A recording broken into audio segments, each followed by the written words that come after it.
everyone, welcome to Topper's Notes. This lecture is all about Research Aptitude Chapter 1 previous year questions where we will be discussing about basics of research. So let's move to the first question. A research that aims at immediate application is. So कौन सी वो research होती है जहां पे हमें immediate application की जरूरत पड़ती है, इमीडिएटली कोई एक्शन लेने की जरूरत पड़ती है. सो राइट आंसर होगा यहाँ पे action research. Next question is x post facto research means. अब यहाँ पे देखो पोस्ट का मतलब होता है बाद में. अब जैसे प्री का मतलब होता है पहले, वैसे ही है पोस्ट का मतलब बाद में. यहीं से क्लियर होता है कि इसका आंसर होगा option number 1. The research is carried out after the incident. यानी कि कोई इंसिडेंट हो गया, उसके बाद हम रिसर्च करना शुरू करते हैं. That is called ex post facto research. Next question. The principles of fundamental research are used in. So fundamental research जो होती है इसको बेसिक रिसर्च या फिर प्योर रिसर्च भी बोला जाता है. सो इसके जो भी प्रिंसिपल्स होते हैं वो कौन से टाइप के रिसर्च में जनरली यूज किए जाते हैं, ये इस क्वेश्चन में पूछा गया है. सो राइट आंसर है अप्लाइड रिसर्च. इसको आपने हमेशा याद रखना है कि जैसे फंडामेंटल रिसर्च होती है बेसिक रिसर्च, जिसमें पर्सन सिर्फ अपने नॉलेज को बढ़ाने के लिए कुछ भी चीज सीखता है. फॉर एग्जाम्पल अगर मान लीजिए मैं देखती हूँ कि महाभारत के कौन कौन से कैरेक्टर्स थे, ये मैं बस जानना चाहती हूँ. ऐसा नहीं है कि मेरा कोई एग्जाम है या मैंने किसी को कुछ नॉलेज आगे शेयर करना है, कुछ भी नहीं है. बस मेरे को जानना था कि महाभारत एग्जैक्टली है क्या, उनमें कौन कौन से कैरेक्टर्स हैं. मैंने नॉलेज कलेक्ट कर लिया, बस अपने माइंड तक ही रखा. अगर अभी मैं इस लेवल पे हूँ, ये होता है फंडामेंटल रिसर्च. उसके बाद अगर कहीं पे मुझे किसी को ये बताने की जरूरत पड़ जाती है कि महाभारत में अर्जुन कौन थे, महाभारत में द्रौपदी कौन थी, ये बताने की जरूरत पड़ जाती है, तो वो होता है अप्लाइड रिसर्च. यानी कि फंडामेंटल रिसर्च में हमने जो भी नॉलेज कलेक्ट किया, अब उसको अप्लाई करने की जरूरत है. उसके बाद आता है एक्शन रिसर्च, जो कि बेसिकली अप्लाइड रिसर्च का ही एक पार्ट होता है. सो आई होप ये क्वेश्चन आपका क्लियर है. Next question is which is the main objective of research. So research का main objective है यहाँ पे to discover new facts or to make fresh interpretation of known facts.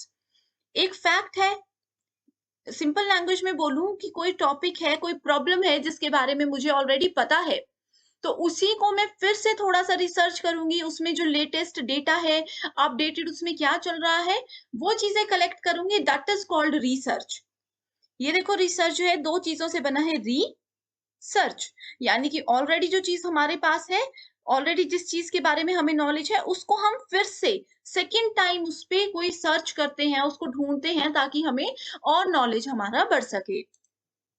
Next question is the research approach of Max Weber to understand how people create meanings in natural setting is defined as. Easy question is, it is known as interpretative paradigm. Who among the following propounded the concept of paradigm? So paradigm जो research में हम paradigms use करते हैं, उसका concept किसने हमें दिया था? राइट आंसर है थॉमस कुनो. यहाँ पे ओ भी आएगा, ठीक है. Next question. When planning to do a social research, it is better to. तो जब भी हम सोशल रिसर्च करने के बारे में सोचते हैं, तो हमें क्या पता होना चाहिए?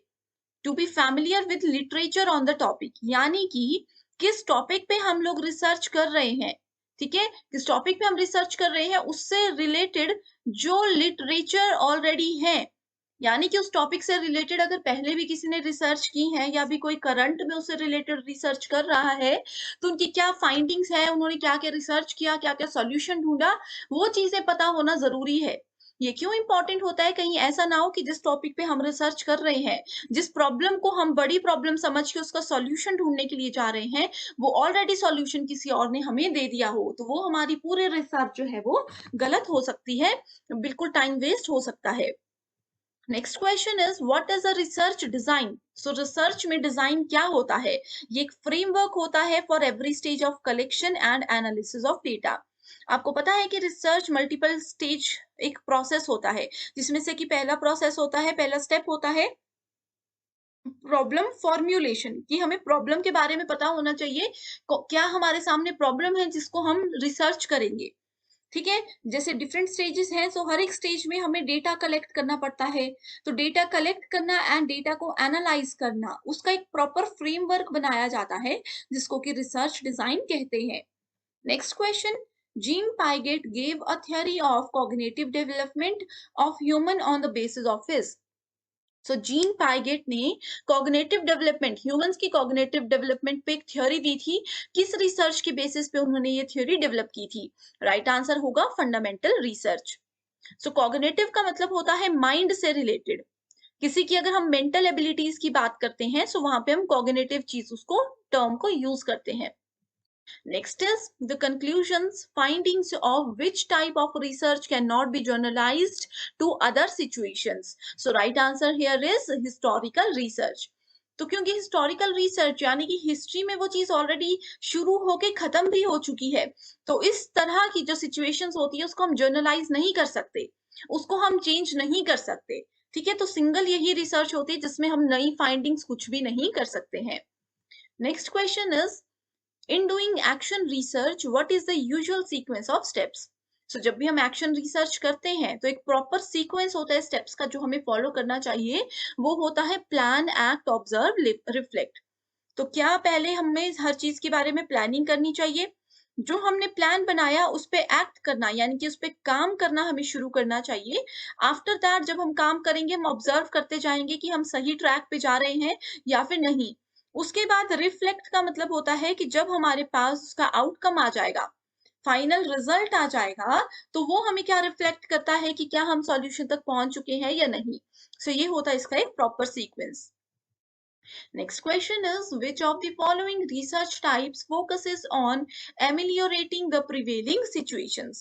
So कौन सी ऐसी यहाँ पे रिसर्च की टाइप है जो कि फोकस करती है on ameliorating the prevailing situations? So right answer होता है action research, यानी कि प्रचलित परिस्थितियों को सुधारने के लिए बहुत फेमस सिचुएशंस होती हैं, जैसे कि स्कूल, हॉस्पिटल, इनसे रिलेटेड जो सिचुएशंस होती हैं, वहां पे हमें जनरली चाहिए होता है कि इमीडिएट हम सॉल्यूशन ढूंढ सके, that is called action research. Next question we have is, again देख सकते हो आप 2017 में भी ये क्वेश्चन आया था, 2018 में सेम क्वेश्चन पूछा गया है। ठीक है, सो इसका राइट आंसर यहाँ पे आप देख सकते हो, that is option number D. Next question is, match the following से रिलेटेड क्वेश्चन है। यहाँ पे रिसर्च के 4 टाइप्स गिवन है एंड देन कैरेक्टरिस्टिक्स गिवन है। ठीक है, सो राइट आंसर पे जाते हैं डायरेक्टली। यहाँ पे आप देख सकते हो ए का सेकंड पार्ट इज राइट, यानी कि बेसिक रिसर्च क्या होती है, developing an effective explanation through theory building. ठीक है, यहाँ पे जो है ये है basically fundamental research, option A है फंडामेंटल रिसर्च। ठीक है, उसके बाद बी का कनेक्शन है फोर्थ के साथ, यानी कि अप्लाइड रिसर्च बोलती है exploring the possibility of theory for use in various situations. मैंने आपको बताया था कि फंडामेंटल रिसर्च में थ्योरी बिल्डिंग करते हैं एंड उस थ्योरी को यूज करते हैं हम लोग हमेशा कहाँ पे, अप्लाइड रिसर्च में। उसके बाद आती है एक्शन रिसर्च की बारी। So action research is used to improve an existing situation through use of intervention. Existing situation जैसे मैंने बताया हॉस्पिटल मैनेजमेंट, स्कूल मैनेजमेंट में किसी सिचुएशन को हमें इंप्रूव करना है, so we always use action research. And evaluative research का मतलब होता है finding out the extent of received impact of an intervention. ठीक है, यानी कि किसी रिसर्च का, किसी चीज का किसी दूसरी चीज पे क्या फर्क पड़ता है, ये हमें इवेल्युएटिव रिसर्च बताता है। नेक्स्ट क्वेश्चन अगेन 2019 में भी पूछा गया, so answer is plan, act, observe, reflect. Next question is, participation in which type of research has the great potential for ensuring the improvement of the professional as well as work situation? So right answer होगा यहाँ पे option number D, that is action research. ठीक है, सो मैंने अभी बताया कि किसी भी सिचुएशन को अगर इंप्रूव करना है, किसी भी सिचुएशन को अगर इंश्योर करना है, तो हमेशा एक्शन रिसर्च आप यूज करोगे।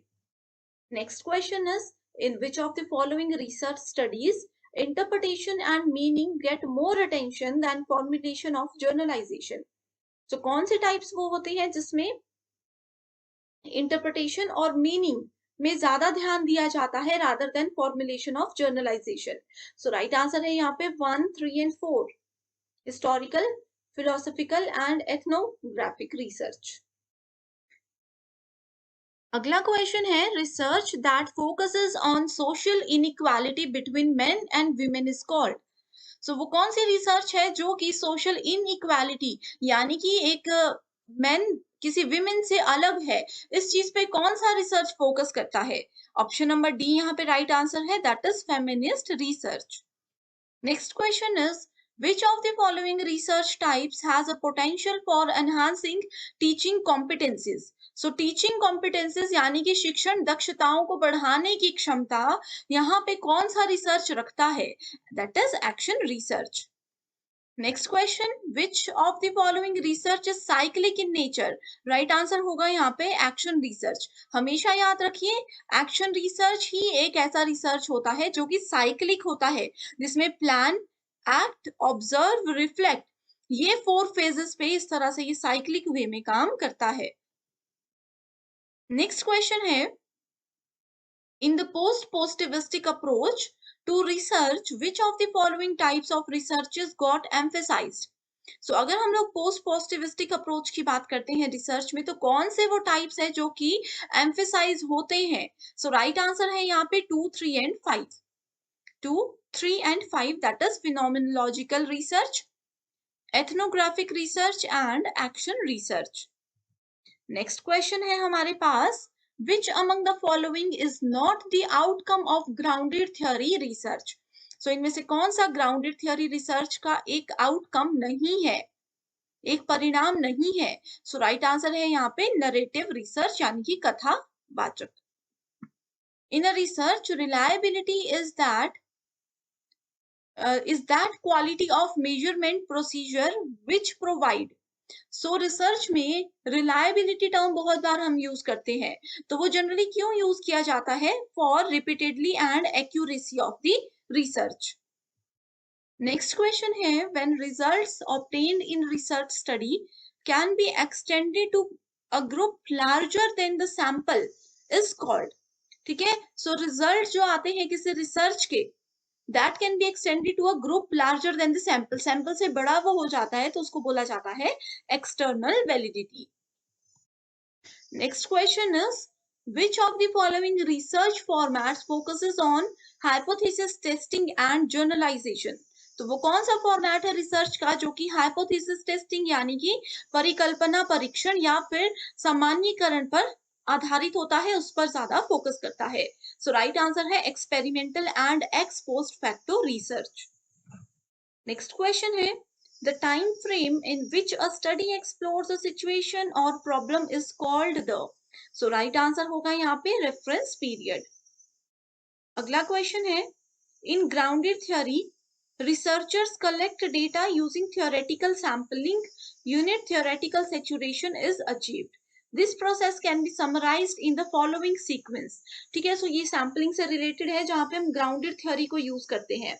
सो इसमें हमारा राइट आंसर होगा option number D, that is इसमें सबसे पहला स्टेप आता है जनरल रिसर्च क्वेश्चन जो कि हमें पता होना चाहिए।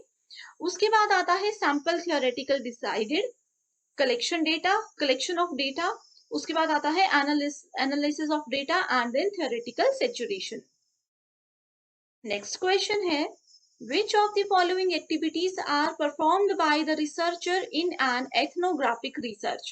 So जब भी हम ethnographic research की बात करते हैं, तो कौन सी एक्टिविटीज जनरली ये फॉलो करता है, परफॉर्म कौन सी एक्टिविटीज जनरली की जाती है? सो राइट आंसर है यहाँ पे option number D, that is 2 and 3।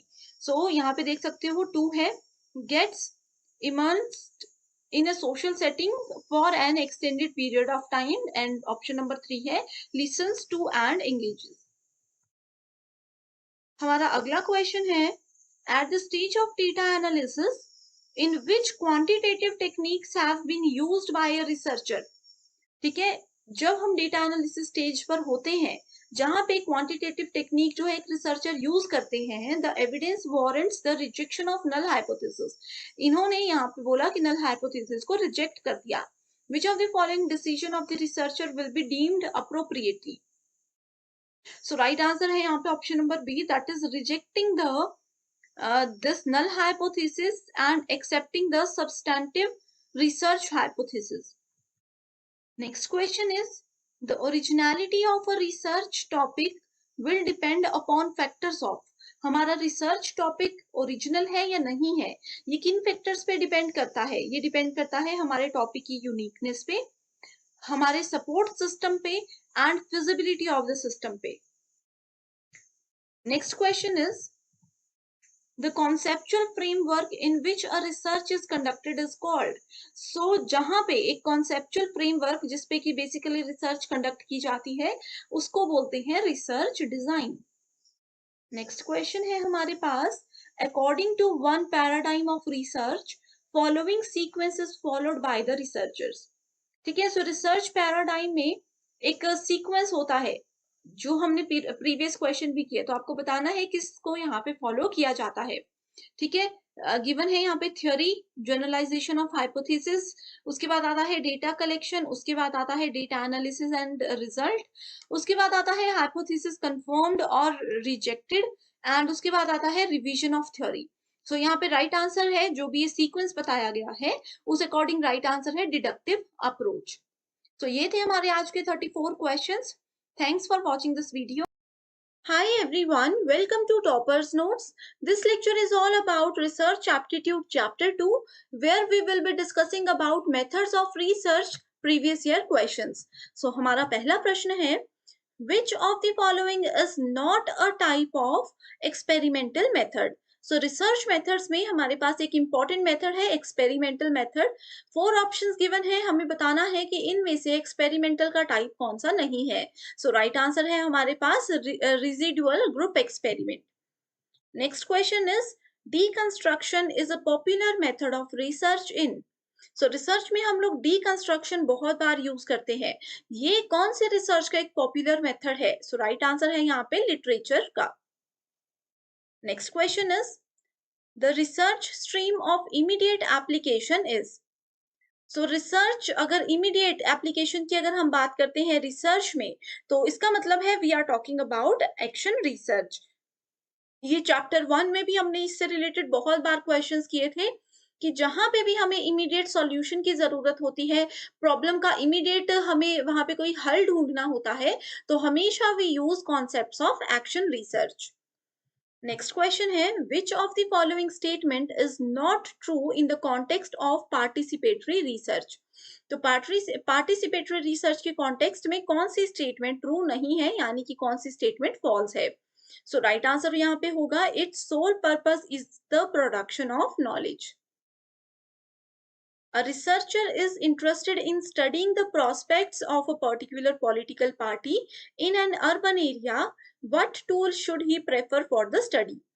तो अगर एक अर्बन एरिया में एक रिसर्चर को जाना है, वहां पे उनको सर्वे करना है, लोगों से उनके किसी टॉपिक पे व्यूज पूछने हैं, कोई भी चीज होती है, पॉलिटिकल पार्टीज का यहाँ पे एग्जांपल दिया गया है, तो इस तरह के सर्वे के लिए एक रिसर्चर को कौन सा टूल यूज करना चाहिए? सो वो है क्वेश्चनियर। इसमें क्या होता है, वो पब्लिक में जाकर के उनसे क्वेश्चंस पूछते हैं कि वो पॉलिटिकल पार्टी कौन सी पसंद करेंगे, क्यों पसंद करेंगे, इस तरह के बहुत से क्वेश्चंस होते हैं। Next question is a researcher intends to explore the effect of possible factors for the organization of effective midday meal intervention. Which research method will be most appropriate for this study? So यहाँ पे बोला है कि school में किसी mid day meal intervention से related कोई problem हो चुकी है, वो ऑलरेडी हो चुका है, अब हम कौन से रिसर्च यूज करेंगे? बहुत इजी क्वेश्चन है, प्रीवियस वीडियो में भी हमने देखा था कि तब हम यूज करते हैं एक्स पोस्ट फैक्टो मेथड, यानी कि कुछ इंसिडेंट हो चुका है, उसके बाद हमें पता चलता है, फिर हम रिसर्च अपनी शुरू करते हैं कि ये क्यों हुआ एंड इसको कैसे हम रोक सकते थे, या आगे आने वाले समय में ये प्रॉब्लम ना हो तो हम इसको कैसे रोक सकते हैं। नेक्स्ट क्वेश्चन है, इन qualitative research paradigm which of the following feature may be considered critical? So qualitative research का डायरेक्ट क्वेश्चन है यहाँ पे, कौन सी चीज थोड़ी सी क्रिटिकल हो सकती है? Data collection from bottom up empirical evidences, क्योंकि जनरली जो हमारे पास क्वालिटेटिव होता है वो टॉप डाउन पे काम करता है, ना कि बॉटम अप पे। नेक्स्ट क्वेश्चन जो है ये मैच द फॉलोइंग से रिलेटेड है। यहाँ पे हमारे पास रिसर्च के 5 मेथड्स गिवन है, experimental, x post facto, descriptive and symbolic, and last है एक्शन रिसर्च, एंड इनकी बेसिक कैरेक्टरिस्टिक्स भी यहाँ पे गिवन है। तो सबसे पहले अगर हम लोग एक्सपेरिमेंटल की बात करें तो आंसर पे जाते हैं डायरेक्टली और साथ साथ में मैं आपको एक्सप्लेन भी करती हूँ, ठीक है। ए को हम जोड़ेंगे थर्ड के साथ। Experimental research means manipulating N independent variable in controlled condition and measuring it's effect on dependent variable, ठीक है। यानी कि इंडिपेंडेंट वेरिएबल जो आजाद वेरिएबल है जिसकी वैल्यू किसी दूसरे पे डिपेंड नहीं करती, उसको मैनिपुलेट करेंगे कुछ कंट्रोल्ड कंडीशन के साथ एंड फिर देखेंगे कि उसका इफेक्ट डिपेंडेंट वेरिएबल पे क्या पड़ता है। एक्सपोज्ड इफेक्ट तो बहुत ही ज्यादा इजी है।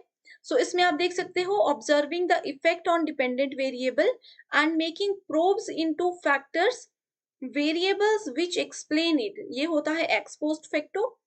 तीसरा आता है हमारे पास डिस्क्रिप्टिव मेथड। डिस्क्रिप्टिव में बोला जाता है एक्सेजेटिक एनालिसिस।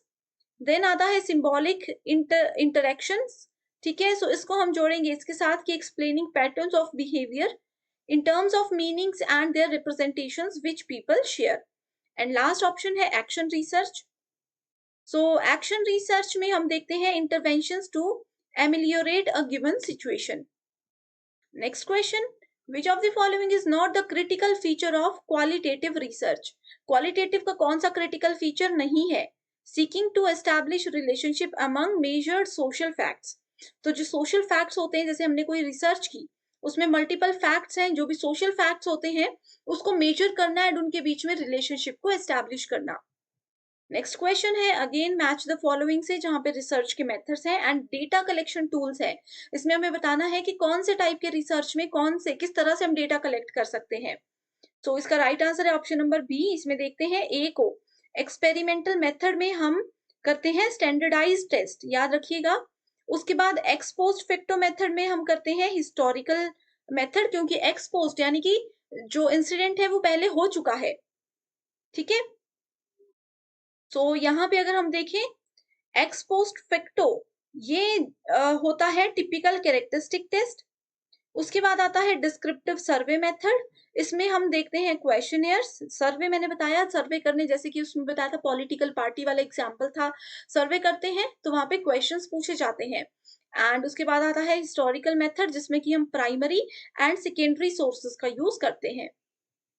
अगला क्वेश्चन है a researcher attempts to evaluate the effect of method of feeding on anxiety proneness of children, which method of research would be appropriate for this.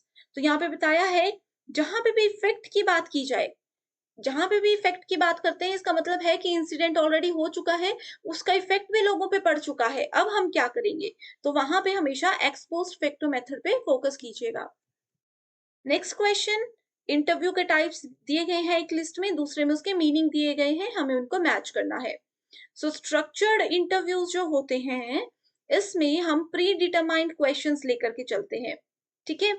Next आता है हमारे पास unstructured interview, इसमें ग्रेटर फ्लेक्सिबिलिटी होती है, कहीं से भी कुछ भी पूछा जा सकता है।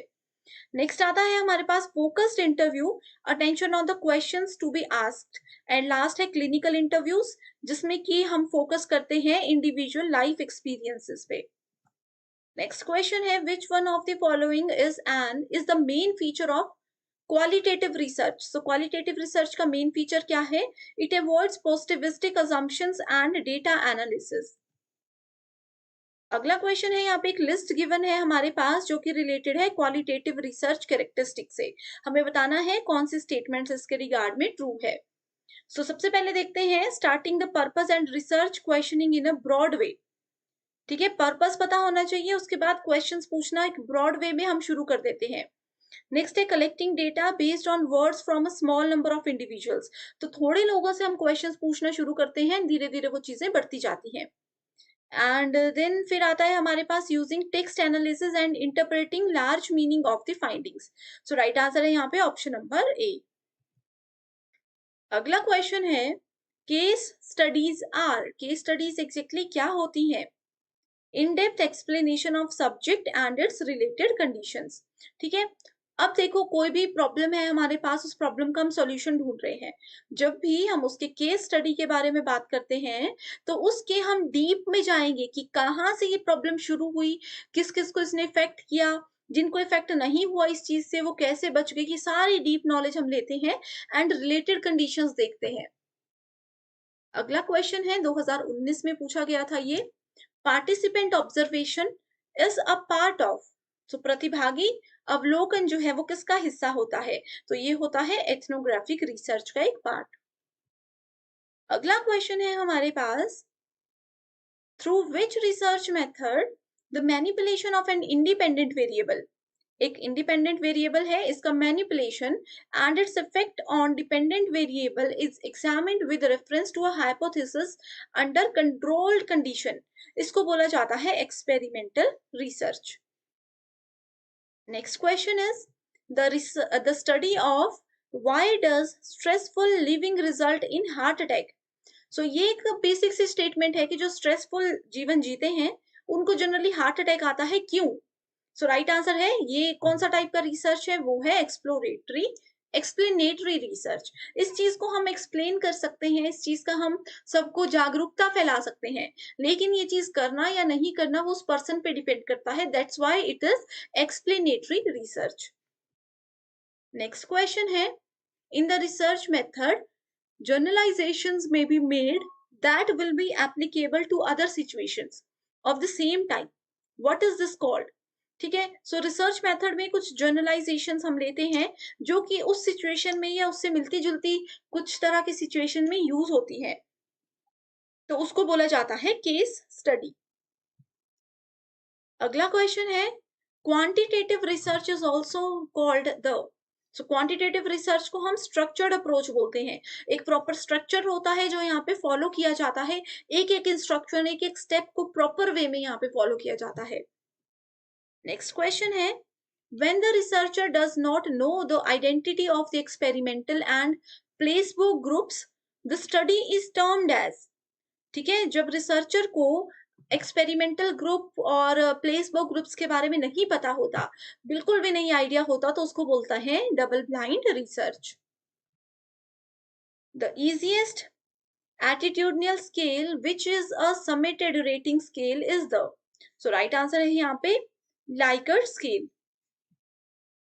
अगला प्रश्न है, brainstorming is a method that can be used for, so brainstorming एक ऐसा मेथड है जो हम यूज करते हैं किस लिए, generalizing new ideas in the area of interest, so जिस चीज में हमें इंटरेस्ट होता है, जिस फील्ड में हमें इंटरेस्ट होता है उसमें हम नए आइडियाज को जनरेट करते हैं, दैट इज कॉल्ड ब्रेनस्टॉर्मिंग। अगला क्वेश्चन है, a pilot study is also called, pilot study को बोला जाता है फिजिबिलिटी स्टडी। नेक्स्ट क्वेश्चन है, a questionnaire that offers no scope for any respondent's own view is called, so questionnaire जो कि कोई भी स्कोप ऑफर नहीं करता है रिस्पोंडेंट को, ठीक है, उसको बोला जाता है क्लोज्ड एंडेड क्वेश्चनियर। ये टाइप से जरूर क्वेश्चन आता है, ओपन एंडेड होता है, क्लोज एंडेड होता है, ठीक है। In which of the following research paradigms the focus of concern is on interpreting reality in the terms of participants perspective, so participant के perspective पे जहां पे हम काम करते हैं उसको बोला जाता है ethnographic research। Next question is, a university department plans to undertake a study wherein attitudes, values and biases of teachers and students are to be probed with an eye on disclosing their patterns of adjustment, सो यहाँ पे कौन से type का research हम use कर सकते हैं, सो इस तरह के केस में एक तो केस स्टडी यूज होता है, एक एथनोग्राफिक मेथड को यूज किया जाता है, सो राइट आंसर है ऑप्शन नंबर डी। अगला क्वेश्चन 2019 में पूछा गया है, a university teacher intends to study the relationship between levels of aspiration and achievement of rural children, which design of research will be most appropriated in this context, so right answer है ex post facto research। क्यों? क्योंकि जो researcher है उन्होंने उस चीज को देखा जो कि ऑलरेडी हो चुकी है। अब रूरल चिल्ड्रन जो है उनकी अचीवमेंट का क्या लेवल है, वो कैसे काम करते हैं, कैसे पढ़ते हैं, ये चीजें ऑलरेडी हो चुकी हैं, बस वो पुराना डेटा उठा करके चेक कर रहे हैं कि आगे ऐसा ना हो, या जो भी इससे रिलेटेड इंफॉर्मेशन है। नेक्स्ट क्वेश्चन है, In which of the following research methods an empirico-inductive paradigm is employed? So यहाँ पे राइट आंसर, बहुत इजी क्वेश्चन है ये, राइट आंसर है 1, 2 and 4, that is ethnographic probe, ex post facto method, sorry ये वाला नहीं होगा, केस स्टडी मेथड है, एंड उसके बाद आ जाएगा नरेटिव मेथड। ठीक है, so option number C here is the right answer. Next question is which among the following is not related to qualitative research? तो क्वालिटेटिव रिसर्च से रिलेटेड कौन सी टर्म नहीं है? राइट आंसर है survey method. Next question is a college teacher does research with a view to depict the reality situation relating to home condition of students and hostels provided for. Which of the following research format will be helpful to do this? यहाँ पे होता है कि participant जो है हम उसको observe करेंगे, so participant observation based research is used here. In an interactive based action research, as you can see यही question 4th time आया है, so right answer है plan, act, observe and reflect. अगला question है from the list given below identify those questions which are called process rather than content based question.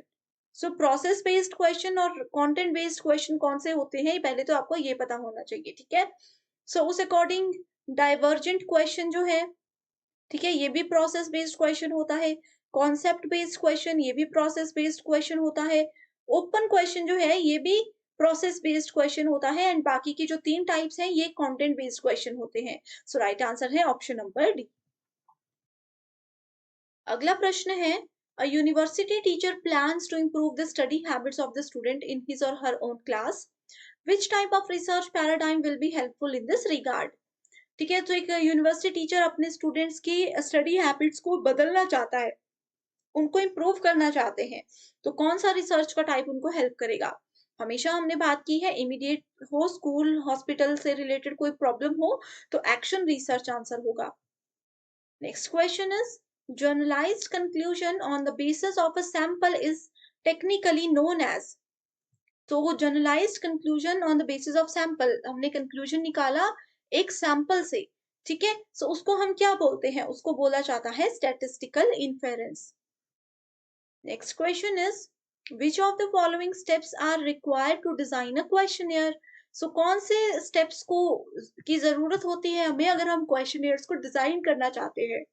So right answer है यहाँ पे option number D, that is 1, 2, 3 and 4, यानी कि all of the above. सो ये थे हमारे आज के 36 question. So thanks for watching this. Hi everyone, welcome to Toppers Notes. This lecture is all about Research Aptitude Chapter 3, where we will be discussing about steps of research previous year questions. So let's move to the first question. Which of the following sampling methods is based on probability? So Research Aptitude में sampling एक बहुत important chapter होता है, एक बहुत important topic होता है। Basically sampling के 2 टाइप्स होते हैं, probability sampling and non probability sampling. Further इसको 4 सेक्शंस में डिवाइड किया जाता है। तो यहाँ पे आपको पूछा है कि प्रोबेबिलिटी सैम्पलिंग का यहाँ पे कौन सा टाइप है? सो राइट आंसर है यहाँ पे स्ट्रेटिफाइड सैम्पलिंग टेक्निक। एंड ऊपर के जो 3 है, convenience sampling, quota sampling, judgement sampling, ये तीनों ही नॉन प्रोबेबिलिटी के टाइप्स होते हैं। एंड इसके अलावा स्ट्रेटिफाइड सैम्पलिंग को सिंपली स्ट्राटा सैम्पलिंग भी बोला जाता है। Next question is identify the incorrect statement. Hypothesis यहाँ पे आप देख सकते हो, हाइपोथेसिस से रिलेटेड स्टेटमेंट्स हैं। हाइपोथेसिस का मतलब होता है परिकल्पना करना, यानी कि किसी चीज को अगर हम लोग गेस करते हैं, that is taken under the category of hypothesis. Hypothesis is made on the basis of limited evidence as a starting point for further investigation.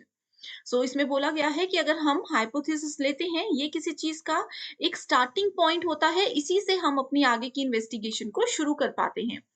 A hypothesis is a basis for reasoning without any assumption of its truth.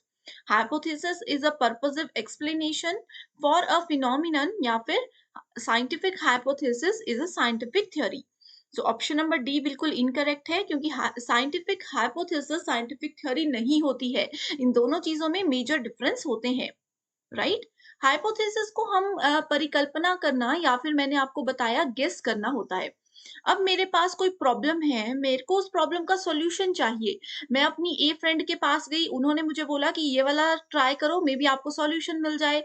फिर मैं अपनी friend B के पास गई, उन्होंने मेरे को कोई और ट्रिक बताया और बोला ये ट्राई करो, मे बी सॉल्यूशन मिल जाए। तो ये होते हैं हाइपोथेसिस कि इन्होंने सिर्फ गेस किया, इन्होंने किसी चीज़ का सिर्फ अनुमान लगाया। अब मेरी चॉइस है कि मैं कौन से रूट को फॉलो करूँगी, कौन से ट्रिक को फॉलो करूँगी एंड अपने कंक्लूजन तक मैं पहुँच जाऊँगी। तो इसीलिए हाइपोथेसिस को जो है यहाँ पे स्टार्टिंग पॉइंट बताया गया है। Next question is arrange the following steps of research in correct sequence. So steps यहाँ पे गिवन है 6, हमें एक प्रॉपर सीक्वेंस में इनको अरेंज करना है। तो सबसे पहले जैसे इस एग्जांपल में मैंने आपको बताया कि मेरे पास कोई प्रॉब्लम है, तो किसी भी रिसर्च की शुरुआत हम करते हैं अगर हमारे पास कोई प्रॉब्लम होगी उसकी आइडेंटिफिकेशन से। मान लीजिए कि मैं किसी प्रॉब्लम में फंस गई हूँ, मैंने उस प्रॉब्लम को सोचा, उसके बारे में सोचा, फिर मैं समझी कि इसका सॉल्यूशन ढूंढना बहुत इंपॉर्टेंट है, तो उसको सॉल्यूशन ढूंढने के लिए जो स्टेप्स, जो आगे का काम मैं शुरू करूंगी, उसको बोला जाता है रिसर्च करना। ठीक है, तो सबसे पहला स्टेप होता है आइडेंटिफिकेशन ऑफ रिसर्च प्रॉब्लम। उसके बाद हमें अपने रिसर्च का ऑब्जेक्टिव पता होना चाहिए। प्रॉब्लम मेरे सामने आ गई, अब मुझे इसका क्या सॉल्यूशन चाहिए, यहाँ तक कैसा पहुंचा जाए, ये हमें पता होना चाहिए। ठीक है, उसके बाद आता है मेथडोलॉजी, यानी कि प्रॉब्लम से निकल तो मैं चुकी हूँ, सॉल्यूशन तक मुझे जाना है, तो कौन से मेथड को मैं यूज करूंगी, क्या क्या ट्रिक्स मैं लगाऊंगी। उसके बाद होता है उन ट्रिक्स को ध्यान में रखते हुए मैंने बोल दिया कि हाँ, मैं ऐसे करती हूँ, अपने किसी फ्रेंड की हेल्प ले लेती हूँ, या मैं पब्लिक में जा करके उनका रिव्यूज इस टॉपिक पे जा करके पूछती हूँ। तो ये होता है कलेक्शन ऑफ डेटा। एंड उसके बाद नेक्स्ट आता है डेटा एनालिसिस, कि जो भी डेटा हमने यहाँ पे कलेक्ट किया, उस डेटा को हम एनालाइज करेंगे, उसका हम विश्लेषण करेंगे कि कौन सा एग्जैक्टली हमारे काम का है, कौन सा काम का नहीं है, उसको हम रिजेक्ट कर देंगे। एंड हमेशा सबसे लास्ट में आता है results and discussion. So right answer है यहाँ पे ऑप्शन नंबर बी। अब ये वाला जो क्वेश्चन है, इस पर बेस्ड बहुत से क्वेश्चंस आगे आने वाले हैं, तो ये सीक्वेंस को आप लोग वापस से वीडियो को थोड़ा सा रिवाइंड करके देख सकते हो। Next question is a working hypothesis is, एक कार्य परिकल्पना क्या होता है। सो वर्किंग हाइपोथेसिस मतलब कि हमने अनुमान लगाया, हमने परिकल्पना करना शुरू कर दिया, हम उस पे काम कर रहे हैं। ये होता है एक provisional accepted hypothesis for further research. एक ऐसा हाइपोथेसिस है जो कि हमारे सामने पहले था, उसको हमने एक्सेप्ट कर लिया एंड ये आगे की जो रिसर्च के बाकी के स्टेप्स है उसमें हमें हेल्प करेगा कि हम अपने सॉल्यूशन तक पहुंच सकें। Next question is with which one of the following techniques communality is associated? Univariate analysis, factor analysis, case study या फिर स्वॉट एनालिसिस। सो जब भी हम लोग फैक्टर एनालिसिस, रिसर्च में मल्टीपल फैक्टर्स होते हैं, उनको जब एनालाइज करते हैं, सो उस समय पे एक टर्म यूज होती है जिसको बोला जाता है कम्युनैलिटी। अगला प्रश्न है identify the correct sequence of research steps. तो हमने देखो यही क्वेश्चन पीछे किया, आगे नेक्स्ट क्वेश्चन जितने भी हैं सब में ये आएगा ही आएगा। तो सबसे पहले हमें सिलेक्शन ऑफ टॉपिक, यानी कि हमारा जो रिसर्च है, किस चीज पे हम रिसर्च करने वाले हैं, यानी कि क्या हमारी प्रॉब्लम है, क्या प्रॉब्लम हमारे सामने है, वो सेलेक्ट हमें करनी है। उसके बाद रिव्यू ऑफ लिटरेचर, यानी कि उससे रिलेटेड कोई ऑलरेडी कोई लिटरेचर है तो हम उसको पढ़ेंगे। ठीक है, जैसे कि फॉर एग्जाम्पल मान लीजिए कि कोई सोशल वर्क है, ठीक है, उस पे कोई रिसर्च मुझे करनी है, तो अब क्या करूंगी, मैंने टॉपिक तो अपना सेलेक्ट कर दिया, उसके बाद मैं देखूंगी इसी से रिलेटेड कोई लिटरेचर ऑलरेडी है या नहीं। ये लिटरेचर रिव्यू का फायदा क्या होता है कि इससे हमें पता चल जाता है कि क्या जो चीज क्या जो चीज के बारे में मैं सर्च करने वाली हूँ ऑलरेडी किसी और ने सर्च तो नहीं कर दी, तो क्या होगा, मेरी रिसर्च वेस्ट हो जाएगी। या फिर इसी टॉपिक पे अगर कई लोगों ने पहले रिसर्च की है तो उनके उसमें क्या रिव्यूज थे, उन्होंने क्या क्या स्टेप्स फॉलो किए, कौन कौन सी चीजें सक्सेसफुल रही, किस किस चीज में वो रिजेक्ट हो गए, ये सारी चीजें हमें लिटरेचर रिव्यू से पता चलती है, जो कि हमें अपनी रिसर्च में बहुत मदद करता है। उसके बाद आता है data collection, interpretation of findings. अगला क्वेश्चन है sampling error decreases with the. तो जो सैम्पलिंग एरर होता है वो कैसे कम होता है, जैसे जैसे सैंपल का साइज बढ़ता जाता है। ठीक है, ये दोनों एक दूसरे के ऑपोजिट होते हैं, जैसे जैसे सैंपल का साइज इंक्रीज होता जाएगा हमारे सैंपल का एरर कम होता जाएगा। Next question is the sequential operations in scientific research are. तो एक साइंटिफिक रिसर्च अगर हमें करनी है तो उसमें एक सीक्वेंशियल ऑपरेशन, एक सीक्वेंस हमें फॉलो करना होता है। वो सीक्वेंस क्या है? पहला होता है इसमें कोवेरिएशन, उसके बाद आता है एलिमिनेशन ऑफ सुपोरियस रिलेशनशिप्स, उसके बाद आता है generalization and theorization. Next question, which one of the following is not a non parametric test? So हमारे पास हाइपोथेसिस टेस्टिंग होती है, ठीक है, और भी बहुत सी टाइप की टेस्टिंग होती है, तो हमें इसमें बताना है कि नॉन पैरामीट्रिक टेस्ट का टाइप कौन सा है। तो राइट आंसर होगा यहाँ पे option number A, that is t test. Next question, which of the following sampling methods is not based on probability? Again repeated question है, पहले भी यही आया था, तो प्रोबेबिलिटी के कौन सा टाइप नहीं है? सो राइट आंसर है कोटा सैम्पलिंग, क्योंकि कोटा सैम्पलिंग जो है वो नॉन प्रोबेबिलिटी का ही टाइप होता है, ठीक है। तो प्रोबेबिलिटी में आता है simple random, stratified, cluster sampling and एक और सैम्पलिंग इसमें होता है। मैंने आपको बताया कि प्रोबेबिलिटी एंड नॉन प्रोबेबिलिटी दोनों के ही फोर टाइप्स होते हैं, ठीक है। Next is which of the following is a non probability sampling method? अभी हमने इसका आंसर देखा कोटा सैम्पलिंग, ठीक है। यहाँ पे देखो एक पहला क्वेश्चन पूछा गया कि कौन सा प्रोबेबिलिटी नहीं है, कोटा सैम्पलिंग। इसमें पूछा गया कौन सा नॉन प्रोबेबिलिटी है, तो कोटा सैम्पलिंग। बाकी के ऑप्शंस बिल्कुल सेम है। तो ये थोड़ी सी चीजें ऐसी हैं जो कि एज इट इज रिपीट होती आ रही हैं बहुत सालों से। अगला क्वेश्चन है the variable which impacts the relationship between an independent variable and a dependent variable is called. So जहां पे एक इंडिपेंडेंट वेरिएबल और दूसरे नॉन इंडिपेंडेंट वेरिएबल के बीच में, ठीक है, नॉन इंडिपेंडेंट मतलब डिपेंडेंट वेरिएबल के बीच में रिलेशनशिप होता है, उसको बोला जाता है control variables. Next question, the population formulation is called parameter while the corresponding sample information is known as, इसको बोला जाता है स्टैटिस्टिक्स। सो राइट आंसर है option number D. In sampling इसमें समझने का कुछ नहीं है, एज इट इज स्टेटमेंट दी गई है सैम्पलिंग से रिलेटेड। In sampling the lottery method is used for randomization, ठीक है। लॉटरी में क्या होता है आपको पता होगा, जैसे रेंडमली वहां पे नंबर सेलेक्ट किए जाते हैं, तो इसीलिए सैम्पलिंग में लॉटरी मेथड को रेंडोमाइजेशन बोला जाता है। अगला प्रश्न है which one of the following is a non probability sampling? As you can see ये हमारा 5th या 6th क्वेश्चन है जो कि एज इट इज पूछा गया है। सो नॉन प्रोबेबिलिटी सैम्पलिंग का टाइप है यहाँ पे पर्पजिव, ठीक है। सिंपल रैंडम, स्ट्रेटिफाइड और सिस्टमैटिक, ये तीन चीजें हमेशा प्रोबेबिलिटी में आती हैं। Next is sampling cases means, तो हम लोगों को सैम्पलिंग जरूरी होती है। सैम्पलिंग का मतलब होता है जैसे मान लीजिए कि मैं अपने रिसर्च के किसी काम से किसी कॉलेज में गई, उस कॉलेज या यूनिवर्सिटी में 5,000 स्टूडेंट्स हैं।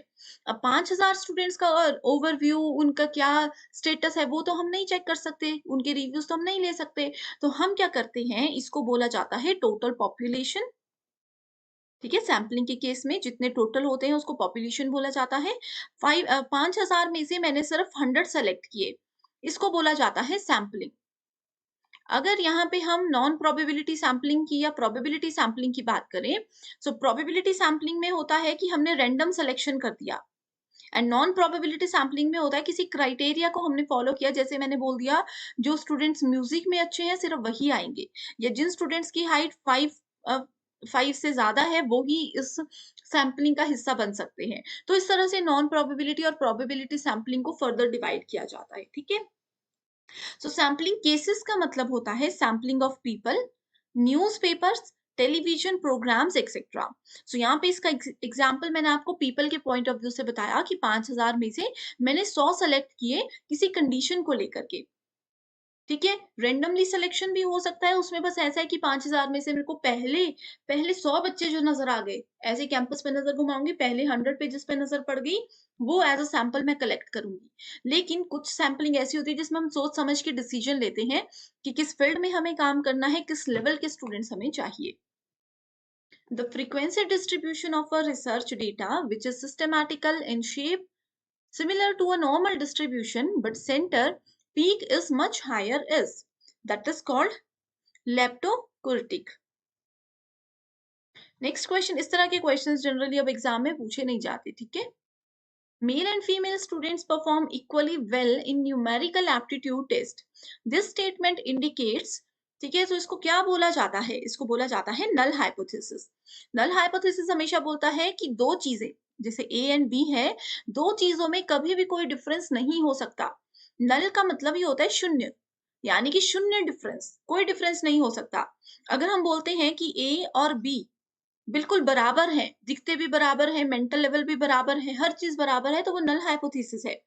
अगर मैं बोलूं ए इज ग्रेटर देन बी या फिर ए इज बेटर देन बी, ठीक है, तो ये क्या है, इस तरह के हाइपोथेसिस को बोला जाता है ऑल्टरनेटिव हाइपोथेसिस या फिर रिसर्च हाइपोथेसिस। तो ये चीज आपको याद रखनी है। Which of the following statement is true in the context of testing of a hypothesis? So एक hypothesis को टेस्ट करने के लिए कौन से statements true हैं? It is only the alternative hypothesis that can be tested. It is only the null hypothesis that can be tested. Both alternative and null hypothesis can be tested, या फिर both the alternative and null hypothesis cannot be tested. So right answer है option B, कि सिर्फ हम नल hypothesis को ही test करते हैं, ठीक है। सबसे पहले हम ये चेक करते हैं कि जो दो वेरिएबल्स गिवन हैं ये दोनों सेम है या इनमें कोई डिफरेंस है। अगर हमारा नल हाइपोथेसिस जो है वो सेटिस्फाई कर देता है स्टेटमेंट को, तो हम यहीं पे रुक जाते हैं।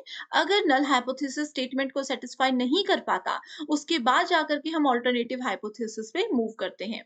So it is the only null hypothesis that can be tested. Next question, which of the following is an initial mandatory requirement for pursuing research? So research करने से पहले कौन सी चीज है जो कि अनिवार्य है, प्राइमरी चीज कौन सी है? तो वो है फॉर्मुलेटिंग अ रिसर्च क्वेश्चन, कि रिसर्च की हमारी प्रॉब्लम क्या है। अगर मैं बोलूं मैं ना रिसर्च करने जा रही हूँ, मुझे पता ही नहीं है कि किस पे रिसर्च करना है, तो मैं ये डिसीजन भी नहीं ले पाऊंगी। तो सबसे पहले हमें रिसर्च प्रॉब्लम यानी कि रिसर्च क्वेश्चन पता होना चाहिए।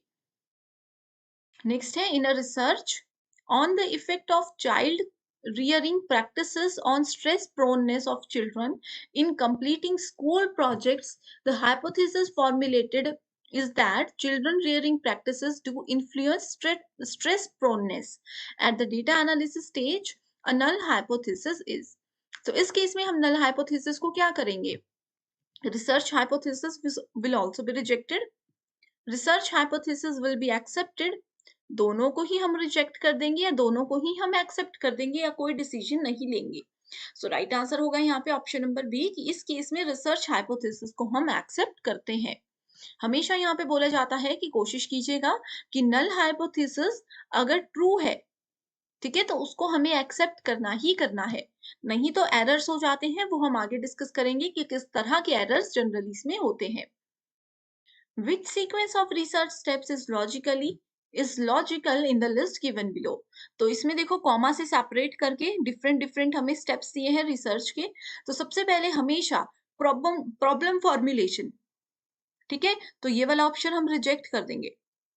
प्रॉब्लम फॉर्मुलेशन बाकी के तीन ऑप्शंस में है। उसके बाद एनालिसिस तो बाद में होता है, जब डेटा कलेक्ट करते हैं उसके बाद एनालिसिस होता है। सो यहाँ पे देखो, ठीक है, सैंपल तो फिर उसके बाद की बात है, तो इसको भी रिजेक्ट कर देंगे, इसको भी रिजेक्ट कर देंगे। हमने पहले प्रॉब्लम ढूंढी, फिर अनुमान लगाया, मैंने बताया था ना मैं प्रॉब्लम में फंस गई, फिर मैंने सोचा क्या करूं, मैं अपनी फ्रेंड के पास गई और हमने गेस करना शुरू कर दिया कि कैसे इस प्रॉब्लम से बाहर निकले। फ्रेंड का तरीका समझ आया या नहीं आया वो अलग चीज है। फिर मैं फ्रेंड बी के पास गई, उन्होंने भी गेस किया और कुछ ट्रिक्स दे दिए, ठीक है, इस तरह से ये काम करता है। उसके बाद हम रिसर्च डिजाइन को डेवलप करते हैं, कलेक्शन ऑफ डेटा करते हैं, फिर डेटा एनालिसिस करते हैं, formulation of generalization and conclusion, तो ये सबसे लास्ट में आता है, ठीक है। यहाँ पे देखो हम इससे भी इनको सेलेक्ट कर सकते थे कि कंक्लूजन के बाद डेटा कलेक्ट नहीं होता, यहाँ पे इसको रिजेक्ट कर दिया। Arriving at generalization and conclusion, and यहाँ पे देखो कलेक्शन, सबसे लास्ट में कलेक्शन थोड़ी ना होती है, ठीक है, सबसे लास्ट में हमेशा जर्नलाइजेशन और कंक्लूजन ही होते हैं। Next question, which of the following sequence of research step is nearer to scientific method? Same है, problem formulation, locating the actual problem and its definition, hypothesis, deducing the consequences of the suggested solution and testing the hypothesis in action. Next question, Which among the following provide the strongest evidence of cause and effect relationship between independent and dependent variable? आपको इसमें कुछ भी नहीं पढ़ना, आपको सिर्फ cause and effect ये एक कीवर्ड है। जिसमें क्वेश्चन में आपको कॉज एंड इफेक्ट मिल जाए वहां पे आपने डायरेक्टली बिना सोचे समझे एक्सपेरिमेंटल अप्रोच पे क्लिक कर देना है। ठीक है। अगर कई बार ऐसा होता है कि ऑप्शंस में आपके पास एक्सपेरिमेंटल अप्रोच ऑप्शन ही नहीं होता, ठीक है, तो उसके अलावा वहां पे आपके पास अगर एक्स पोस्ट फैक्टो भी ऑप्शन में होता है तो आप उस पे भी सिलेक्ट कर सकते हो। अगर दोनों ही होंगे तो एक्सपेरिमेंटल को ही प्रायोरिटी दी जाती है। Next question, with what name of an with what name an attribute like height, weight or happiness that is measurable and that is assigned with changing values be called? इसको बोला जाता है variable. Next question is which of the following statements is correct? तो कौन सी statement correct है? किस regard में है ये नहीं बताया गया, डायरेक्ट है कि वैलिडिटी इंश्योर्स रिलायबिलिटी, यानी कि अगर हमारा रिसर्च जो भी हम कर रहे हैं वो वैलिड प्रूव हो जाता है कि हम जो कर रहे हैं वो बिल्कुल वैलिड है, इनवैलिड कोई काम नहीं है, इसका मतलब है कि हमारा रिसर्च रिलायबल भी है। A statistical measure based upon the entire population is called parameter, while measure based upon a sample is called as, इसको बोला जाता है statistics। 2015 में भी सेम क्वेश्चन अभी हमने डिस्कस किया, right. Next question, the F test. So hypothesis testing में t test, G test, F test होते हैं हमारे पास। तो इसमें एफ टेस्ट होते हैं, it can be one tailed as well as two tailed depending upon the hypothesis. तो इसका एक एंड भी हो सकता है, दूसरा एंड भी हो सकता है, ये डिपेंड करता है हाइपोथेसिस पर। Next question, a researcher fails to reject null hypothesis. Null hypothesis को एक रिसर्चर ने फेल करना था लेकिन वो नहीं कर पाया, इसका मतलब है कि उन्होंने नल हाइपोथेसिस को एक्सेप्ट कर लिया। What implications will it carry for his her principal research hypothesis? Rejecting the research hypothesis. अब देखो स्टेटमेंट में थोड़ा सा कंफ्यूजन क्यों होता है स्टूडेंट्स को, वो क्वेश्चन ही नहीं समझ पाते। जैसे मैंने यहाँ पे बताया ना कि नल को रिजेक्ट करना था, नल को रिजेक्ट करना था लेकिन उन्होंने रिजेक्ट नहीं किया, इसका मतलब है कि उन्होंने नल को एक्सेप्ट कर दिया। और मैंने आपको हमेशा बताया है कि नल को अगर हम एक्सेप्ट करते हैं इसका मतलब ये है कि ऑल्टरनेटिव हाइपोथेसिस को हम रिजेक्ट कर रहे हैं ऑटोमेटिकली। ठीक है। नेक्स्ट क्वेश्चन इज, देखो नल को एक्सेप्ट करेंगे तो ऑल्टरनेटिव को रिजेक्ट करेंगे, नल को रिजेक्ट किया तो उसके बाद हम ऑल्टरनेटिव पे जाएंगे एंड उसको एक्सेप्ट करेंगे। Next question, what are the elements of evaluation plan? So evaluation करते हैं रिसर्च में, उसका एक प्लान होता है, उसके एलिमेंट्स कौन है? Purpose, resources, analysis, authority. So right answer is option number D, that is 1, 2 and 3। So authority यहाँ पे इंपॉर्टेंट नहीं है, एक रिसर्च प्लान हमारा पर्पसफुल होना चाहिए, उसमें प्रॉपर रिसोर्सेस होने चाहिए, एनालिसिस भी उसका होना चाहिए। ठीक है। अगला प्रश्न है, अ हाइपोथेसिस इज, हाइपोथेसिस यानी कि परिकल्पना क्या होता है? ये एक टेंटेटिव स्टेटमेंट्स होती हैं दैट प्रोवाइड एन एक्सप्लेनेशन। ठीक है। एक स्टेटमेंट ऐसी होती है जिसको हम अभी नहीं मान सकते, कि मान लीजिए मैंने बोला कि अगर जैसे मान लीजिए मैं नदी में डूब रही हूँ, मैं बोलूंगी कि अगर मैं स्विमिंग करने की कोशिश करूँ तो शायद हो सकता है मैं बच जाऊं, या फिर मैं ये सोच सकती हूँ कि अगर मैं जोर जोर से शोर मचाने लग जाऊं तो शायद हो सकता है लोग सुने और मुझे बचाएं। तो जरूरी नहीं है कि ये दोनों ट्रिक्स जो मैंने देखी हैं, ये दोनों हाइपोथेसिस जो मैंने देखे हैं ये ट्रू साबित ही होंगे, ये काम करेंगे ही करेंगे।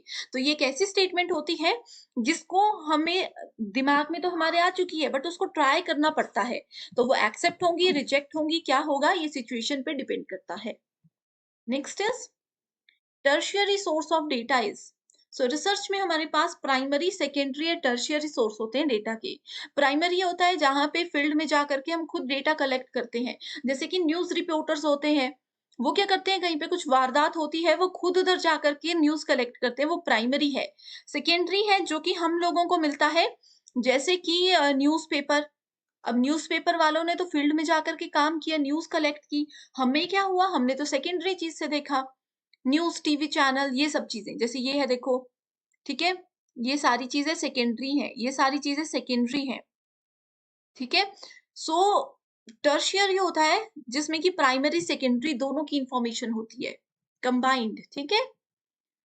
Critical language testing is in a research report is, it means testing language from an ethical point of view, revealing its misuses. Next question is, a university teacher plans to study the effect of level of aspiration of student in terms of their socioeconomic background on their scholastic performance at the term and evaluation conducted by an external testing agency. What is the dependent variable? So इस case में dependent variable है scholastic performance of student, क्योंकि उनकी जो ये performance है ये depend करती है किस पे, उनके फाइनल इवेल्युएशन पे, उनके फाइनल रिजल्ट पे। After identifying the different variables and establishing the logical reasoning in theoretical framework, the next step in the research process is, ठीक है। तो हमने क्या किया, डिफरेंट वेरिएबल्स को आइडेंटिफाई कर लिया, उसके बाद हमने लॉजिकल रीजनिंग भी वहां पे लगा दी। उसका अगला स्टेप होता है, हमेशा जनरेट करते हैं हम हाइपोथेसिस को। Next question is, the research design is specifically related to which of the following feature in research? So research design की बात की गई है and पूछा गया है कि ये कौन से फीचर हैं जो कि इसको सेटिस्फाई करते हैं। Sample selection, formulation of a plan, deciding about the tool for data collection, hypothesis making या फिर choice of a field of inquiry. So इधर अगर देखिए राइट आंसर है ऑप्शन नंबर 1, 2 एंड 3, ठीक है। सो रिसर्च डिजाइन में स्पेसिफिकली ये तीनों चीजें रिलेटेड होती हैं। Next is, during research which recording observation is an observer rates an individual based on the rating given in another aspect, the aspect of the interaction. This is termed as halo effect, ठीक है। इस तरह के questions कई बार किसी एक आधी shift में पूछे जाते हैं। सो अगर आपने ऑलरेडी पढ़े हैं तो रिवाइज कर लीजिए, नहीं तो इस टॉपिक पे जाने की अब जरूरत नहीं है क्योंकि एग्जाम बिल्कुल नजदीक है। The formulation of a research problem can be compare to, हमने रिसर्च प्रॉब्लम को फॉर्मुलेट किया, उसको निरूपण दिया, एक फाइनल डिसाइड किया कि क्या प्रॉब्लम है, that is compare to laying the foundation of the building, ठीक है। ऐसा बोला जाता है ना कि हम कोई बिल्डिंग बना रहे हैं, उसका फाउंडेशन, उसका बेस कितना ज्यादा स्ट्रॉन्ग हम बनाते हैं उतनी ज्यादा बिल्डिंग स्ट्रॉन्ग होती है। तो जितना अच्छा, जितना बेहतरीन हमारा रिसर्च प्रॉब्लम हम सेलेक्ट करते हैं उतने अच्छे से हम काम कर सकते हैं। In experimental research based studies, the observation derived from which of the following variables are considered for statistical analysis? So right answer है यहाँ पे dependent variable. Confuse नहीं होना, directly dependent variable की definition पूछी गई है। A shift in attitude in respondents between 2 points during data collection is called regression effect. Next is, which of the following sequences correctly reflect scientific investigation?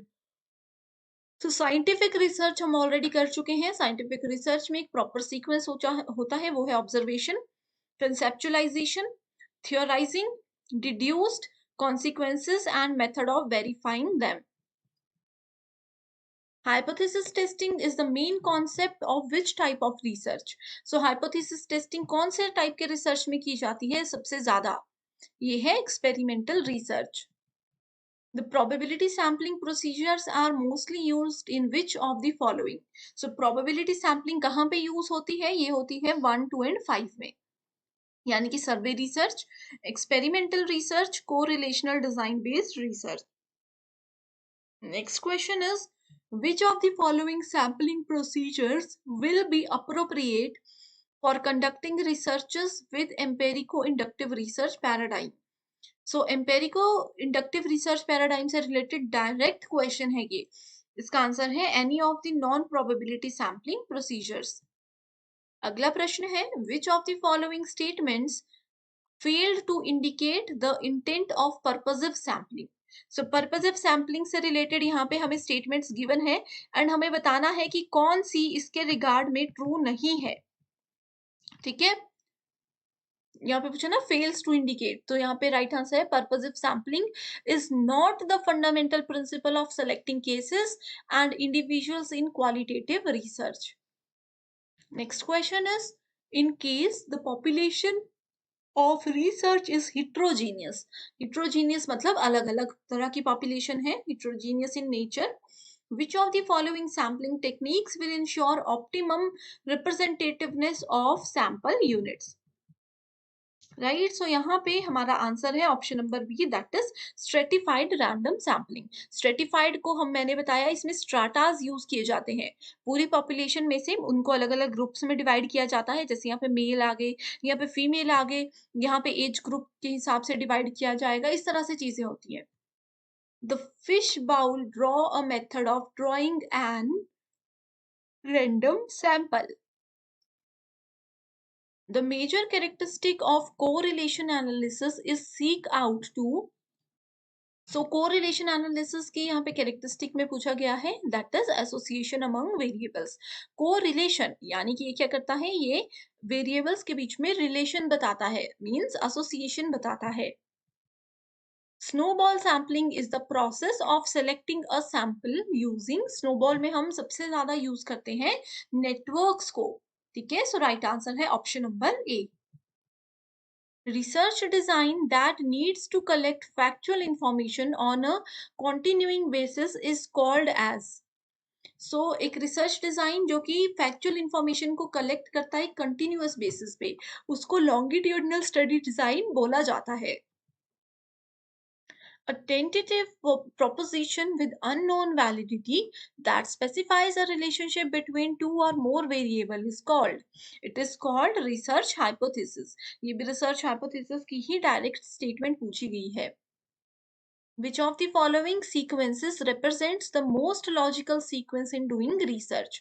So research करने में एक proper sequence होता है, वही चीज है as it is, मैं answer बताती हूँ, that is option number A। In which of the following steps of research the scope for creativity and imagination is utmost? That is identifying variables and hypothesizing. So कौन से variables को हम select करते हैं and कैसे हम उसकी परिकल्पना करना शुरू करते हैं, ये important होता है। Which of the following is an example of a maximum performance test? बिना सोचे समझे हमेशा बताया है कि maximum performance test की बात होती है, so we are talking about aptitude test. A good review of research literature aims at generating research questions and validating those questions. यानी कि क्वेश्चंस को बनाना, जनरेट करना, उत्पन्न करना एंड उनकी वैलिडिटी चेक करना कि ये वैलिड है इस पॉइंट ऑफ व्यू से या नहीं है। ये क्वेश्चन जो है, which of the following represents the correct order of sequence for reading skills in context of research. तो रिसर्च अगर कर रहे हैं तो एक पर्सन की रीडिंग स्किल्स का सीक्वेंस है ये। राइट आंसर है सर्वे पहले करना चाहिए, उसमें क्वेश्चंस, उस सर्वे करने के बाद हमारे माइंड में क्वेश्चंस आते हैं, read them carefully, recall them and review them. Which of the following statements from the following statement are correct? sampling related error is subsumed under the category non-sampling error. Sampling error does not occur in multi-stage cluster sampling. So right answer यहाँ पे होगा हमारे पास option number A, that is 1 and 3। So third statement miss हो चुकी है, इसका नाम है inaccurate sampling, frame and non respondent। Which stage in research creates a working thesis for the research paper by specifying and organizing the category of information? So review of literature section में ये सारा काम होता है। A hypothesis should be conceptually, ठीक है, तो hypothesis simple होना चाहिए, क्लियर होना चाहिए, स्पेसिफिक होना चाहिए। स्पेसिफिक का मतलब यहाँ पे ये है कि जो प्रॉब्लम है उस चीज को, उससे रिलेटेड वो होना चाहिए। ऐसा नहीं है कि प्रॉब्लम कुछ और है, हम हाइपोथेसिस कुछ और कर रहे हैं, तो जैसे जैसे आगे बढ़ते जाएंगे हम कहीं और से कहीं और ही पहुंच जाते हैं, ठीक है।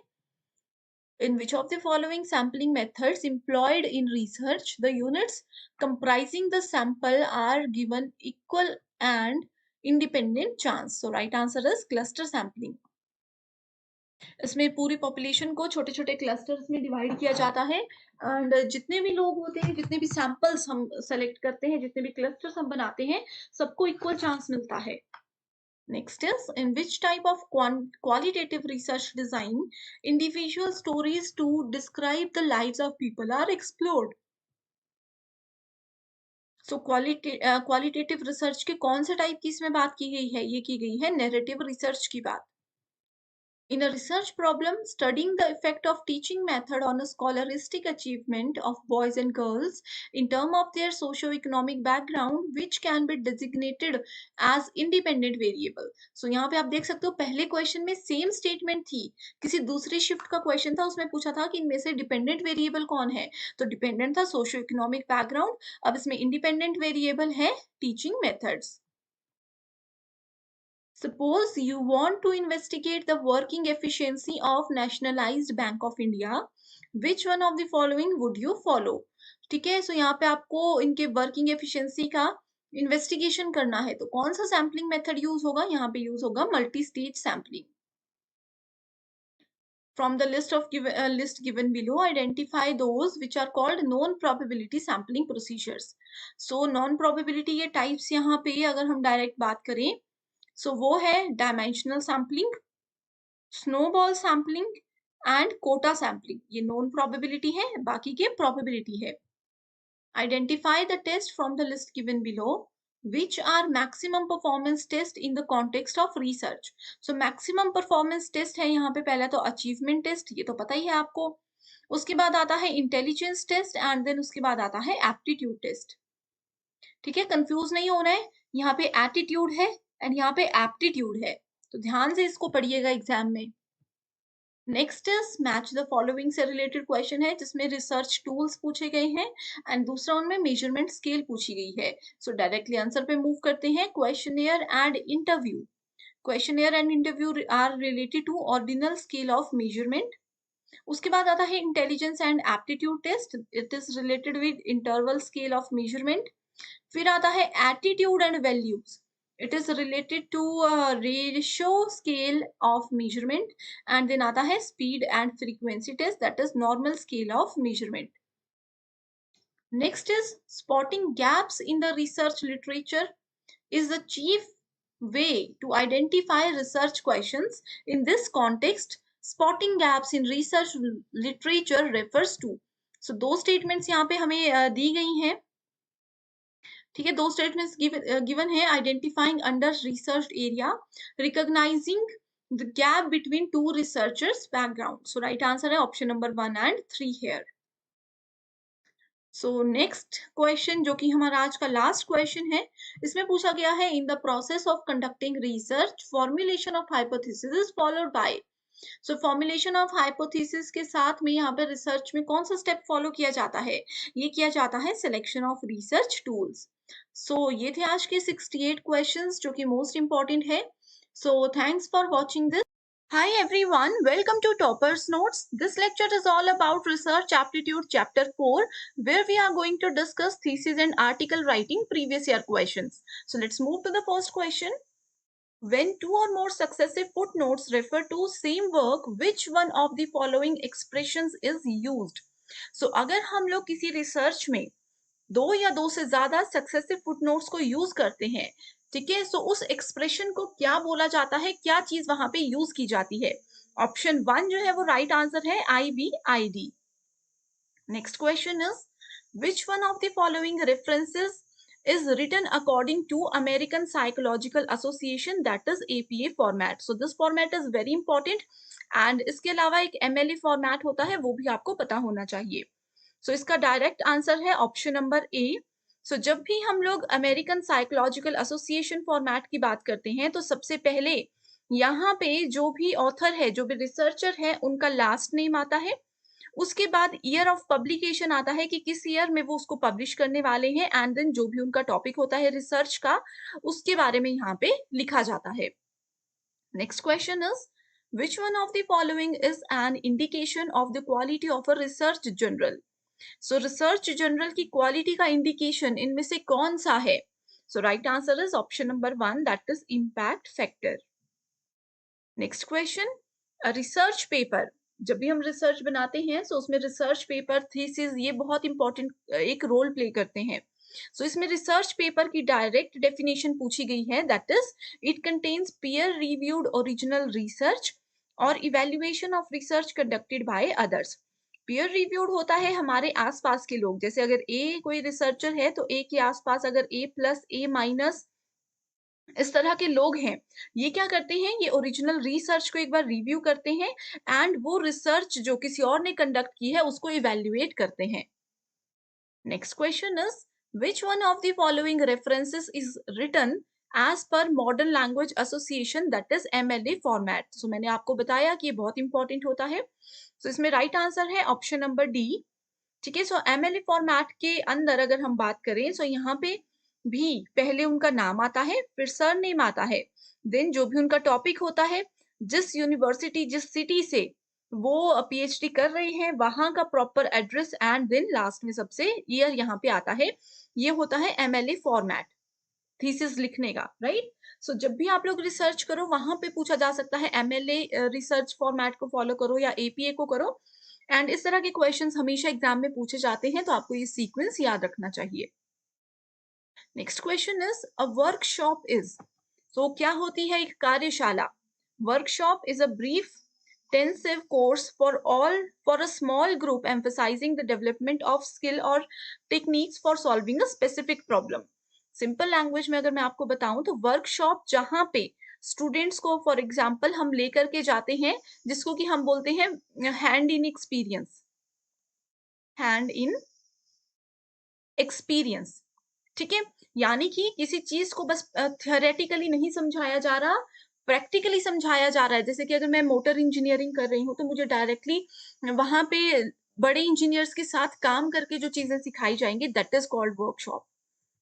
Next is in a thesis figures and tables are included in. तो थीसिस जब भी हम बनाते हैं उसमें फिगर्स और टेबल्स हमने बहुत से यूज किए होते हैं, उसको हम कहाँ पे ऐड करते हैं, सो उसको हम टेक्स्ट में ही ऐड करते हैं। उसके लिए कोई अलग से हमें चैप्टर या फिर कुछ और चीज नहीं बनानी पड़ती। Next question is a thesis statement is, तो थीसिस कथन क्या है, इट इज एन असर्शन। तो आपको पता होना चाहिए ये एक दावा होता है। थीसिस में जो कुछ भी स्टेटमेंट्स हम देते हैं ये दावा है, इसका कोई हम फैक्ट नहीं बोल सकते, ऑब्जर्वेशन नहीं बोल सकते। जो चीजें हमने फाइनली कंक्लूड करके वहां पे लिखी हैं, जिसके लिए हम श्योर हैं कि ये रिसर्च हम कर चुके हैं एंड इसमें कोई भी दो राहें नहीं है, कोई भी डाउट नहीं है, उसी चीज को हम यहाँ पे असर्शन बोलते हैं। Next question is the core elements of dissertation are. So शोध प्रबंधन के मुख्य तत्व क्या होते हैं। ऑप्शंस यहाँ पे राइट आंसर है हमारे पास इंट्रोडक्शन।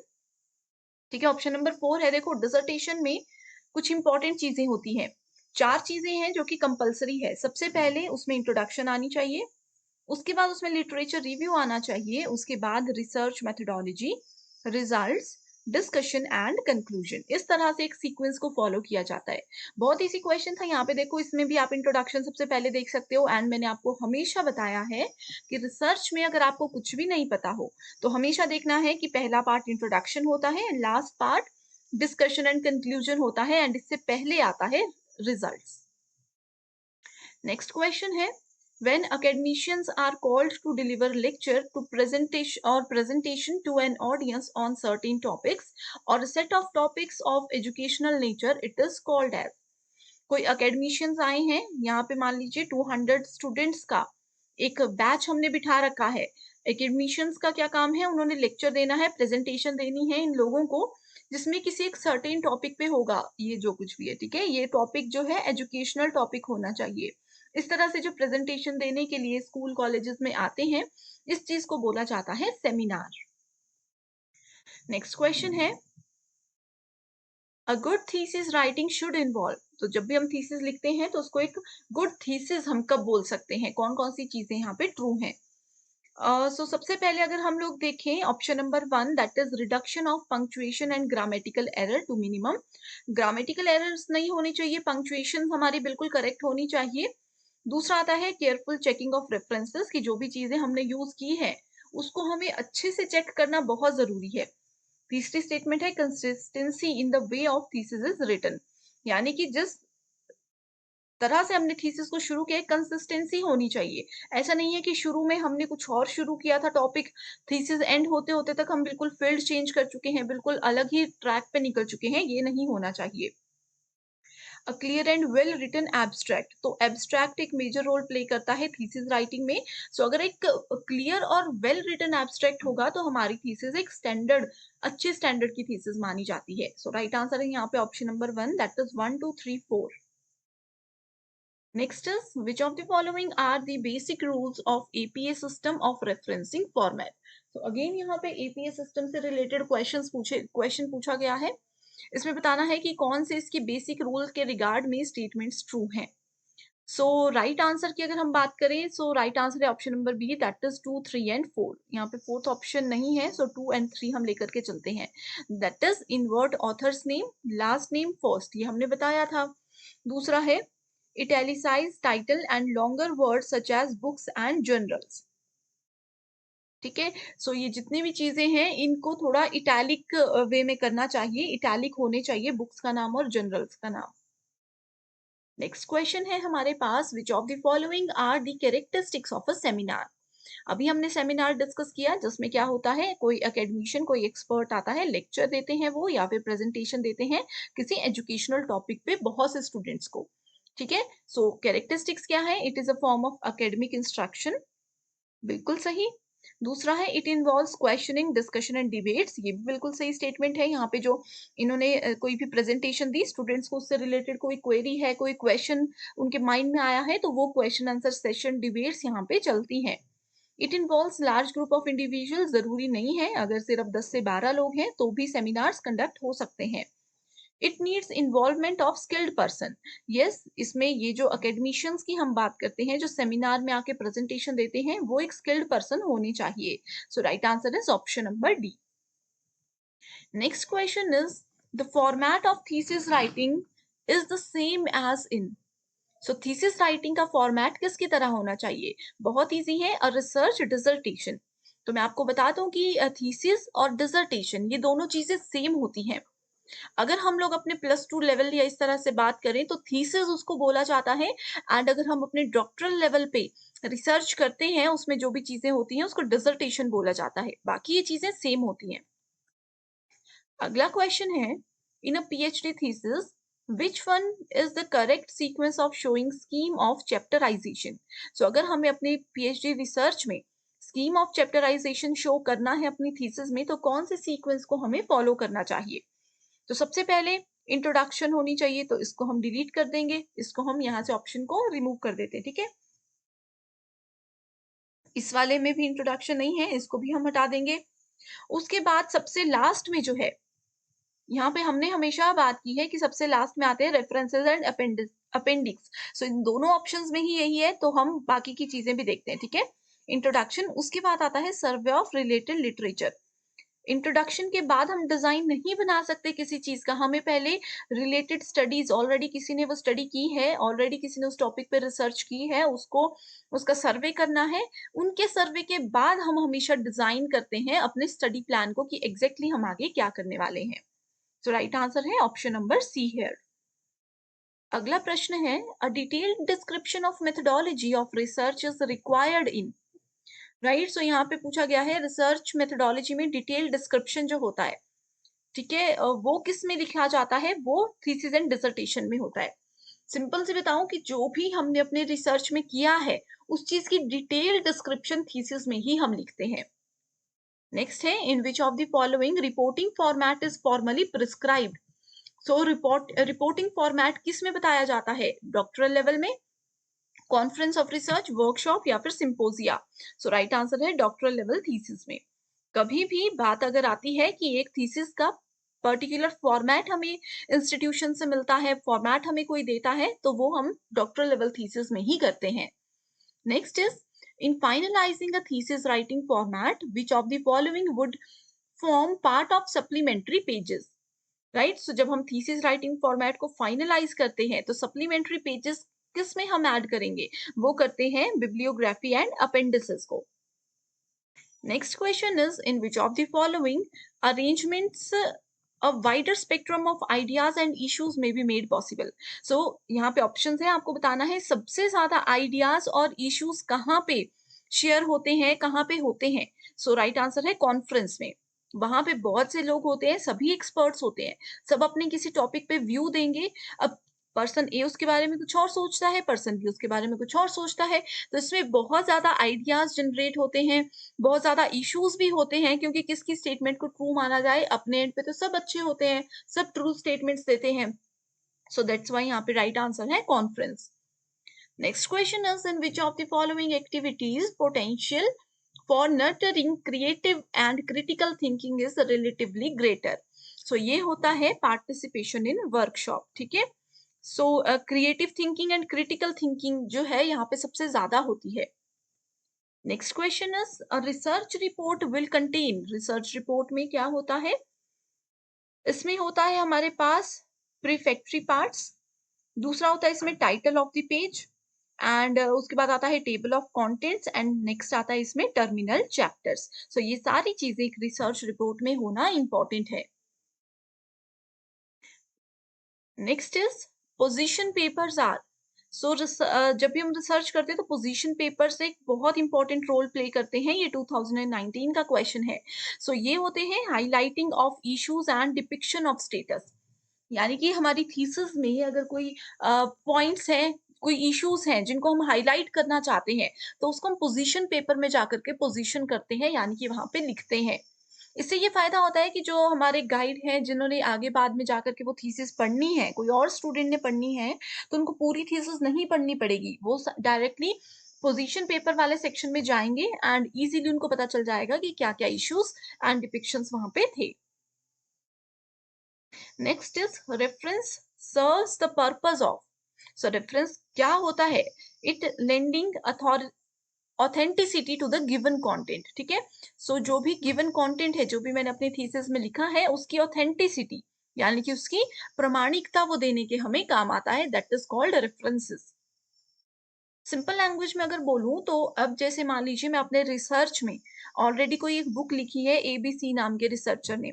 अब मैं रिसर्च कर रही हूँ, मैंने एबीसी की जो फाइंडिंग्स है वो अपने यहाँ भी यूज कर ली, रेफरेंस दे दिया मैंने उनको. ठीक है, तो ये ऑथेंटिसिटी बताता है कि मैंने अपने रिसर्च में जो भी यूज किया है वो ऑथेंटिक है.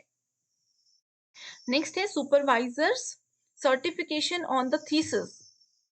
Supervisor's certification on the thesis, उसको क्या बोला जाता है, क्या यूज होता है, it is use to ensure originality of the work.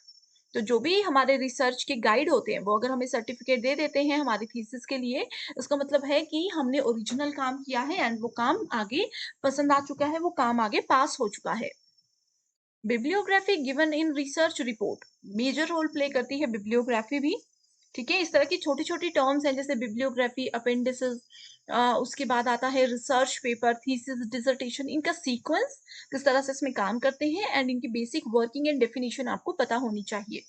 तो bibliography helps those interested in further research. जैसे मैंने आपको बताया, मैंने एबीसी नाम के कोई रिसर्चर हैं, ठीक है, या फिर छोड़ो, चलो मेरा नाम है एबीसी, मैंने एक रिसर्च कर दी 100% कंप्लीट.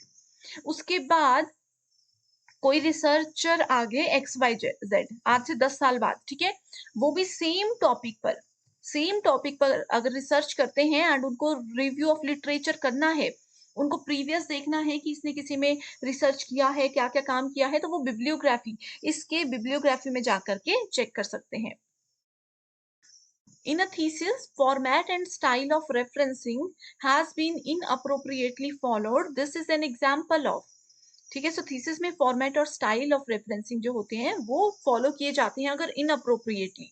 सो उसका एक एग्जांपल यहाँ पे बताना है कौन सा करेक्ट है. That is technical lapse on the part of researcher. अगर एक रिसर्चर अच्छे से काम नहीं करता, वो तकनीकी लैप्स कर देता है, तो वो एक इनअप्रोप्रिएट फॉलो जो है फॉर्मेट माना जाता है. Next is arrange the steps of research in the sequence in which they are presented in the thesis. So research में steps होते हैं, thesis में हम उनको किस तरह से present करते हैं ये हमें बताना है. Problem हमेशा मैंने बताया है कि सबसे पहला step होता है problem formulation, उसके बाद review of literature, conceptual framework, result and discussion. Discussion या conclusion होता तो भी right answer होता. नेक्स्ट क्वेश्चन है, in which of the following formats research abstract is a must. So ये टर्म भी इंपॉर्टेंट है, इसको भी आप डिटेल में पढ़ लीजिएगा।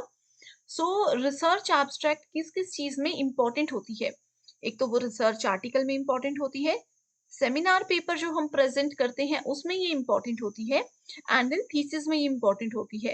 रिसर्च सिनॉप्सिस में रिसर्च एब्स्ट्रैक्शन की जरूरत नहीं होती।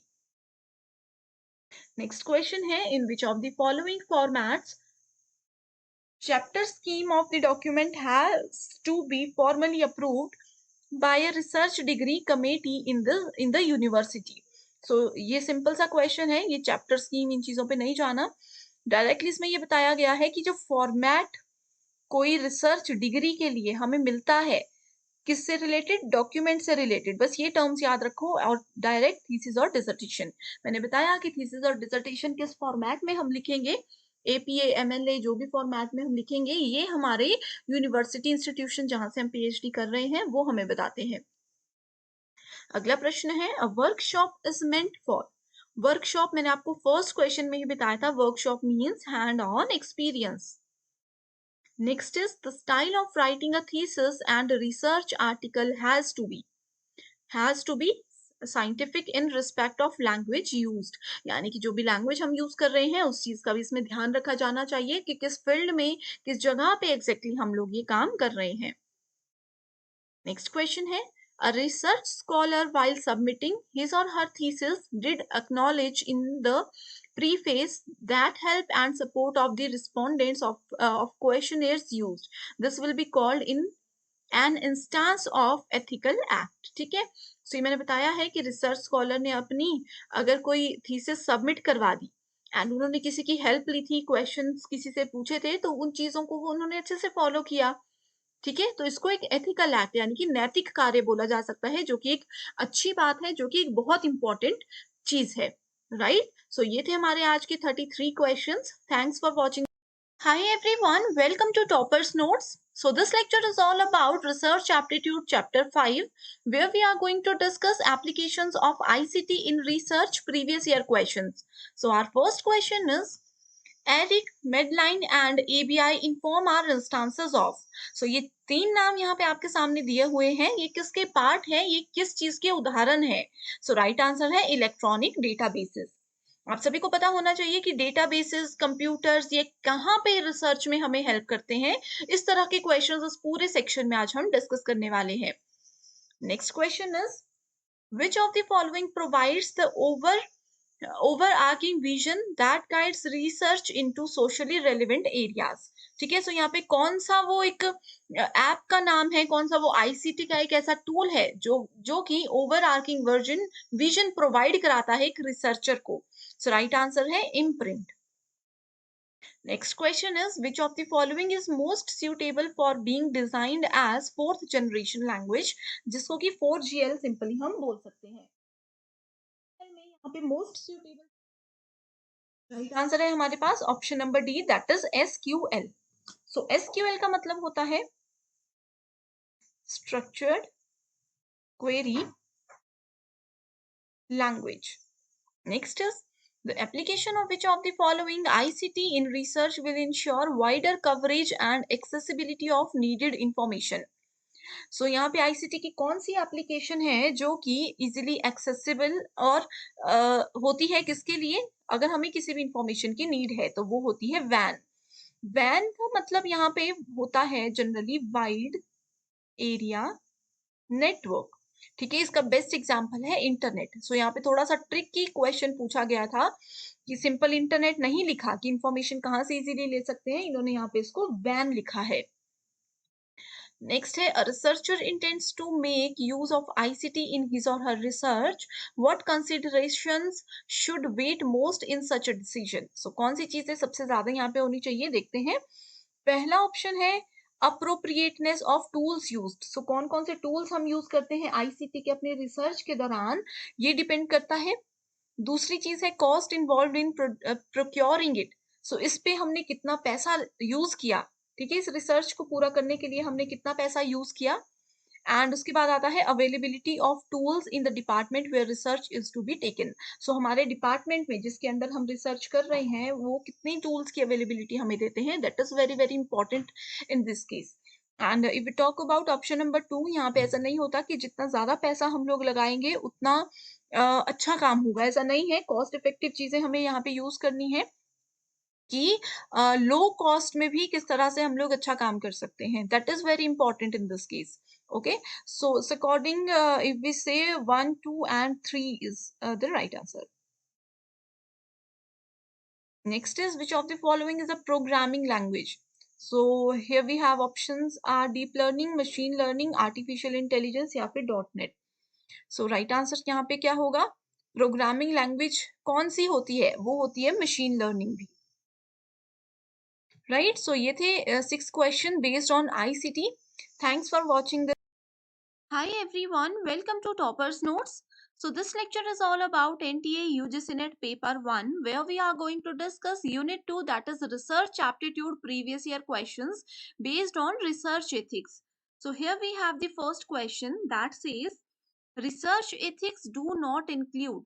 सो एथिक्स का मतलब होता है नैतिकताएं। सो जब भी हम लोग रिसर्च करते हैं कुछ नैतिकताएं होती हैं, कुछ इंपॉर्टेंट चीजें होती हैं जिनका हमें ध्यान रखना होता है। तो इस क्वेश्चन में पूछा गया है कि किन चीजों पे, किन चीज को उस टाइम पे इंक्लूड नहीं किया जाता। Options are honesty. ऑनेस्टी होना रिसर्च एथिक्स के दौरान बहुत जरूरी होता है। ये क्यों जरूरी होता है? मान लीजिए कि मैंने अपनी कोई रिसर्च की जिसका रिजल्ट आता है 0.11, तो ऐसा नहीं है कि उसको बढ़ाने के लिए या कम करने के लिए मैं अपनी तरफ से कोई भी वहां पे डेटा ऐड कर दूं। इसलिए इसमें ऑनेस्टी बहुत इंपॉर्टेंट होती है। दूसरा है subjectivity, that is not included in research ethics. Integrity important होती है एंड इसकी ऑब्जेक्टिविटी भी बहुत इंपॉर्टेंट होती है। नेक्स्ट क्वेश्चन है गुड रिसर्च एथिक्स मीन्स। तो एक अच्छा रिसर्च एथिक्स क्या होता है? That is assigning a particular research problem to one PhD research student only। यानी कि रिसर्च स्कॉलर्स है, मान लीजिए हमारी यूनिवर्सिटी में 50 जो कि कंप्यूटर साइंस में ही रिसर्च करने वाले हैं, तो किसी एक टॉपिक को सिर्फ एक ही स्टूडेंट को अलॉट करवाना ये एक रिसर्च एथिक्स का बेस्ट एग्जांपल है। यहाँ पे एक टॉपिक एक पर्सन को जाता है या फिर मैक्सिमम ये हो सकता है कि 2 लोग अगर एक ही यूनिट में काम कर रहे हैं तो उन लोगों को ज्यादा से ज्यादा ये टॉपिक शेयर करवा दिया जाता है, बट ऐसा नहीं होता कि सभी लोगों को एक ही टॉपिक दे दिया जाए एक साथ। Next question is which one of the following belongs to the category of good research ethics. So एक गुड रिसर्च एथिक्स का मतलब होता है conducting a review of the literature that acknowledges the contributions of other people in the relevant field और relevant prior work. ठीक है, सो research के दौरान हमने प्रीवियस चैप्टर में भी डिस्कस किया था कि रिव्यू ऑफ लिटरेचर जो है वो बहुत इंपॉर्टेंट होता है। यानी कि मान लीजिए मेरा रिसर्च का टॉपिक है एबीसी, सेम टॉपिक पर किसने पहले रिसर्च किया है, चाहे आज से 1 साल पहले किया है या फिर 10 साल पहले किया है, कोई भी समय हो सकता है। किसी ने पहले रिसर्च किया है, उनकी क्या फाइंडिंग्स थी, उन्होंने क्या क्या वहां पे किस किस सोर्स की मदद ली थी, ये सारी चीजें बहुत इंपॉर्टेंट होती है एक रिसर्च के दौरान। नेक्स्ट क्वेश्चन है ethical norms in research do not involve guidelines for. So ethical norms जो होते हैं रिसर्च में उसमें किसकी गाइडलाइंस नहीं होती हैं? उसमें थीसिस फॉर्मेट की गाइडलाइंस नहीं होती हैं। ठीक है, उसमें कॉपीराइट का भी होता है जिसको कि हम प्लेजरिज्म भी बोल सकते हैं। ठीक है, पेटेंटिंग पॉलिसीज भी उसमें लिखी होती हैं, डेटा शेयरिंग पॉलिसीज भी उसमें लिखी होती हैं, लेकिन थीसिस फॉर्मेट यूनिवर्सिटी हमें अलॉट करवाती है ये चीजें। Next question is from the following list of statements, identify the set which has negative implications for research ethics. So research ethics के रिगार्ड में negative implications किसका होता है? तो यहाँ पे अगर हम देखिए a researcher critically looks at findings of another research. मान लीजिए मैं एक रिसर्चर हूँ, ऑलरेडी कोई एक्स नाम का रिसर्चर जो है सेम टॉपिक पे रिसर्च कर चुका है, तो मेरी नजर उसकी फाइंडिंग्स पे है, क्यों है? ताकि मैं उसको कॉपी कर सकूं। तो ये बिल्कुल गलत होता है। ठीक है, सो यहाँ पे ऑप्शन नंबर ये डिलीट हो जाएगा, ये भी डिलीट हो जाएगा, क्यों? क्योंकि इन दोनों में ऑप्शन नंबर 1 है। उसके बाद आता है related studies are cited without proper references. ठीक है। सो रिलेटेड स्टडीज को प्रॉपर रेफरेंसेस के बिना हम लोग अगर यूज करते हैं तो ये एक नेगेटिव इम्प्लीकेशन होता है। तो इस अकॉर्डिंग ये स्टेटमेंट ट्रू है। Research findings are made the basis for policy making. ठीक है, ये स्टेटमेंट भी यहाँ पे ट्रू रहेगी क्योंकि यहाँ पे नेगेटिव इम्प्लीकेशंस की बात की गई है। नेक्स्ट है conduct a practitioner conduct of practitioner is screened in terms of reported research evidences। तो ये भी यहाँ पे एक नेगेटिव इम्प्लीकेशन हमें बताता है। सो इस अकॉर्डिंग राइट आंसर क्या हो जाएगा यहाँ पे टू। अच्छा सॉरी, ये वाला नहीं होगा, research findings are made the basis और पॉलिसी मेकिंग, ये नहीं होगा। यहाँ पे ये वाला ऑप्शन आएगा, both policy making and policy implementing processes are regulated in terms of preliminary studies, right? So right answer here is option number C only. Next question is research ethics has a direct connection more often with which stage of research. ठीक है, सो देखो research करते समय बहुत से stages होते हैं जिनको वन बाय वन हमें फॉलो करना होता है और हम आगे आगे इस तरह से बढ़ते जाते हैं। ठीक है, सो रिसर्च एथिक्स का ध्यान कौन से स्टेज पे सबसे ज्यादा रखा जाता है? वो रखा जाता है problem formulation and reporting of research findings. Problem formulation यानी कि पहला स्टेप जिसमें कि हम देखते हैं कि किस बारे में हम रिसर्च करने वाले हैं, and reporting of research finding, जब हम रिसर्च फाइंडिंग्स की फाइनल रिपोर्ट क्रिएट करते हैं उस समय इन चीजों का ध्यान सबसे ज्यादा रखा जाना चाहिए। Next question is the issue of research ethics may be considered pertinent at which stage of research। ठीक है, सो रिसर्च एथिक्स का इशू सबसे ज्यादा कौन से स्टेज पर देखा जाता है? At the stage of data collection and interpretation. यानी कि जब हम लोग डेटा कलेक्ट करते हैं, चाहे हम इंटरव्यू के थ्रू करते हैं चाहे हम कैसे भी करते हैं, तो उस समय पे रिसर्च एथिक्स को पर्टिनेंट वहां पे कंसीडर किया जाता है। नेक्स्ट क्वेश्चन 2017 में पूछा गया था, इसमें बोला गया है which of the following is susceptible to the issue of research ethics. So right answer है reporting of research findings. Next question is the problem of research ethics is concerned with which aspect of research activity. तो research ethics की जो problem होती है वो research activities के कौन से एस्पेक्ट से कंसर्न्ड होती है, कौन से एस्पेक्ट से लिंक्ड होती है? तो यहाँ पे स्टूडेंट आप देख सकते हो रिसर्च एथिक्स एक मोस्ट रिपीटेड टॉपिक है, हर साल हर शिफ्ट में इससे एक क्वेश्चन तो जरूर पूछा जाता है। ठीक है, सो इसका राइट आंसर है evidence based research reporting. Next question is plagiarism in researches. मैंने आप लोगों को बताया था इसको प्लेजरिज्म या प्लेगरिज्म कुछ भी आप बोल सकते हो। रिसर्च में ये क्या होता है? Copying unscrupulously and making use of it. ठीक है, यानी कि किसी के डेटा को हम लोग कॉपी करते हैं उसको बिना बताए। पर्सन ए का डेटा है, उसको नहीं पता, हमने उसका डेटा अपनी साइट पे कॉपी कर लिया है। ठीक है, एंड उसका हम यूज भी कर रहे हैं ये बोल के कि ये हमारा खुद का बनाया हुआ डेटा है, तो उसको प्लेजरिज्म बोला जाता है। Next question is which of the following is a plagiarism checking website. So यहाँ पे देखो ये वाली जो वेबसाइट है ये है प्लेजरिज्म चेकिंग वेबसाइट। ठीक है, इसमें ग्रामरली को भी हम लोग ऐड कर सकते हैं और भी बहुत सारी हैं। तो आप लोगों को मैं यही सजेस्ट करूंगी कि एग्जाम से पहले अभी 2022 में प्लेजरिज्म चेकिंग की जो भी वेबसाइट्स हाईली यूज होती हैं उनके आप लोग नाम की एक लिस्ट बना लीजिए, क्योंकि अगर एग्जाम में आएगा तो इस तरह का क्वेश्चन पूछा जा सकता है, इसके चांसेस हैं। अगला क्वेश्चन है which two among of following factors are responsible for trans transgression of ethical principle in research. तो पहला बोलता है हार्म टू द पार्टिसिपेंट्स, दूसरा बोलता है लैक ऑफ इन्फॉर्म्ड कॉन्सेंट, ये नहीं होगा यहाँ पे। नेक्स्ट बोलता है not greeting the participants after experiment is over, इसको भी यहाँ पे इंक्लूड नहीं किया जाएगा। एंड चौथा ऑप्शन बोलता है आस्किंग डिफिकल्ट क्वेश्चन। सो राइट आंसर क्या है? ऑप्शन नंबर, यहाँ पे अगर हम लोग देखें 1 and 2 only is the right answer. Next question is a researcher while reporting his or her research findings given weightage to stakeholders perceptive in a qualitative research theme. This will involve disclosure of reality situation.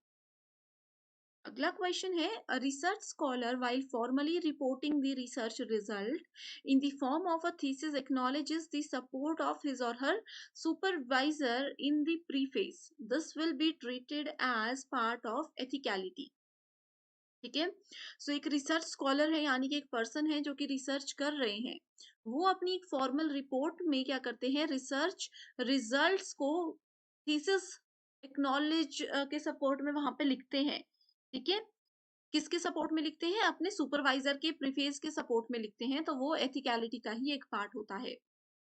अगला question है, a college teacher present a research paper in a seminar. तो एक seminar में एक research paper एक teacher ने present किया। The research paper cites references which are pretty old. So इसमें ना कुछ रेफरेंसेस लिखे गए थे, जैसे मान लीजिए टीचर ने एक स्टेटमेंट बोली एंड साथ ही ये बोल दिया कि 2001 में किसी पर्सन ए बी सी ने ये स्टेटमेंट बोली थी, इस तरह से उन्होंने वहां पे उसको रेफरेंस दे दिया। This situation will be described as the case of inability of updating research sources. यानी कि उन्होंने बहुत पुराना डेटा यूज किया। 2001 के बाद भी तो सेम टॉपिक पे बहुत से लोगों ने रिसर्च किया होगा, मे बी हो सकता है कि उनकी रिसर्च उससे बेटर हो, तो इसीलिए इसको बोला गया है inability of updating research sources. तो हमारा लास्ट क्वेश्चन है, the issue of research ethics becomes relevant in which of the following stages of research। ये हम ऑलरेडी डिस्कस कर चुके हैं कि हाइपोथेसिस टेस्टिंग के टाइम पर इसको इस तरह से यूज किया जाता है, and data analysis and interpretation के टाइम पर इसको यूज किया जाता है। सो इस according right answer here is option number B only.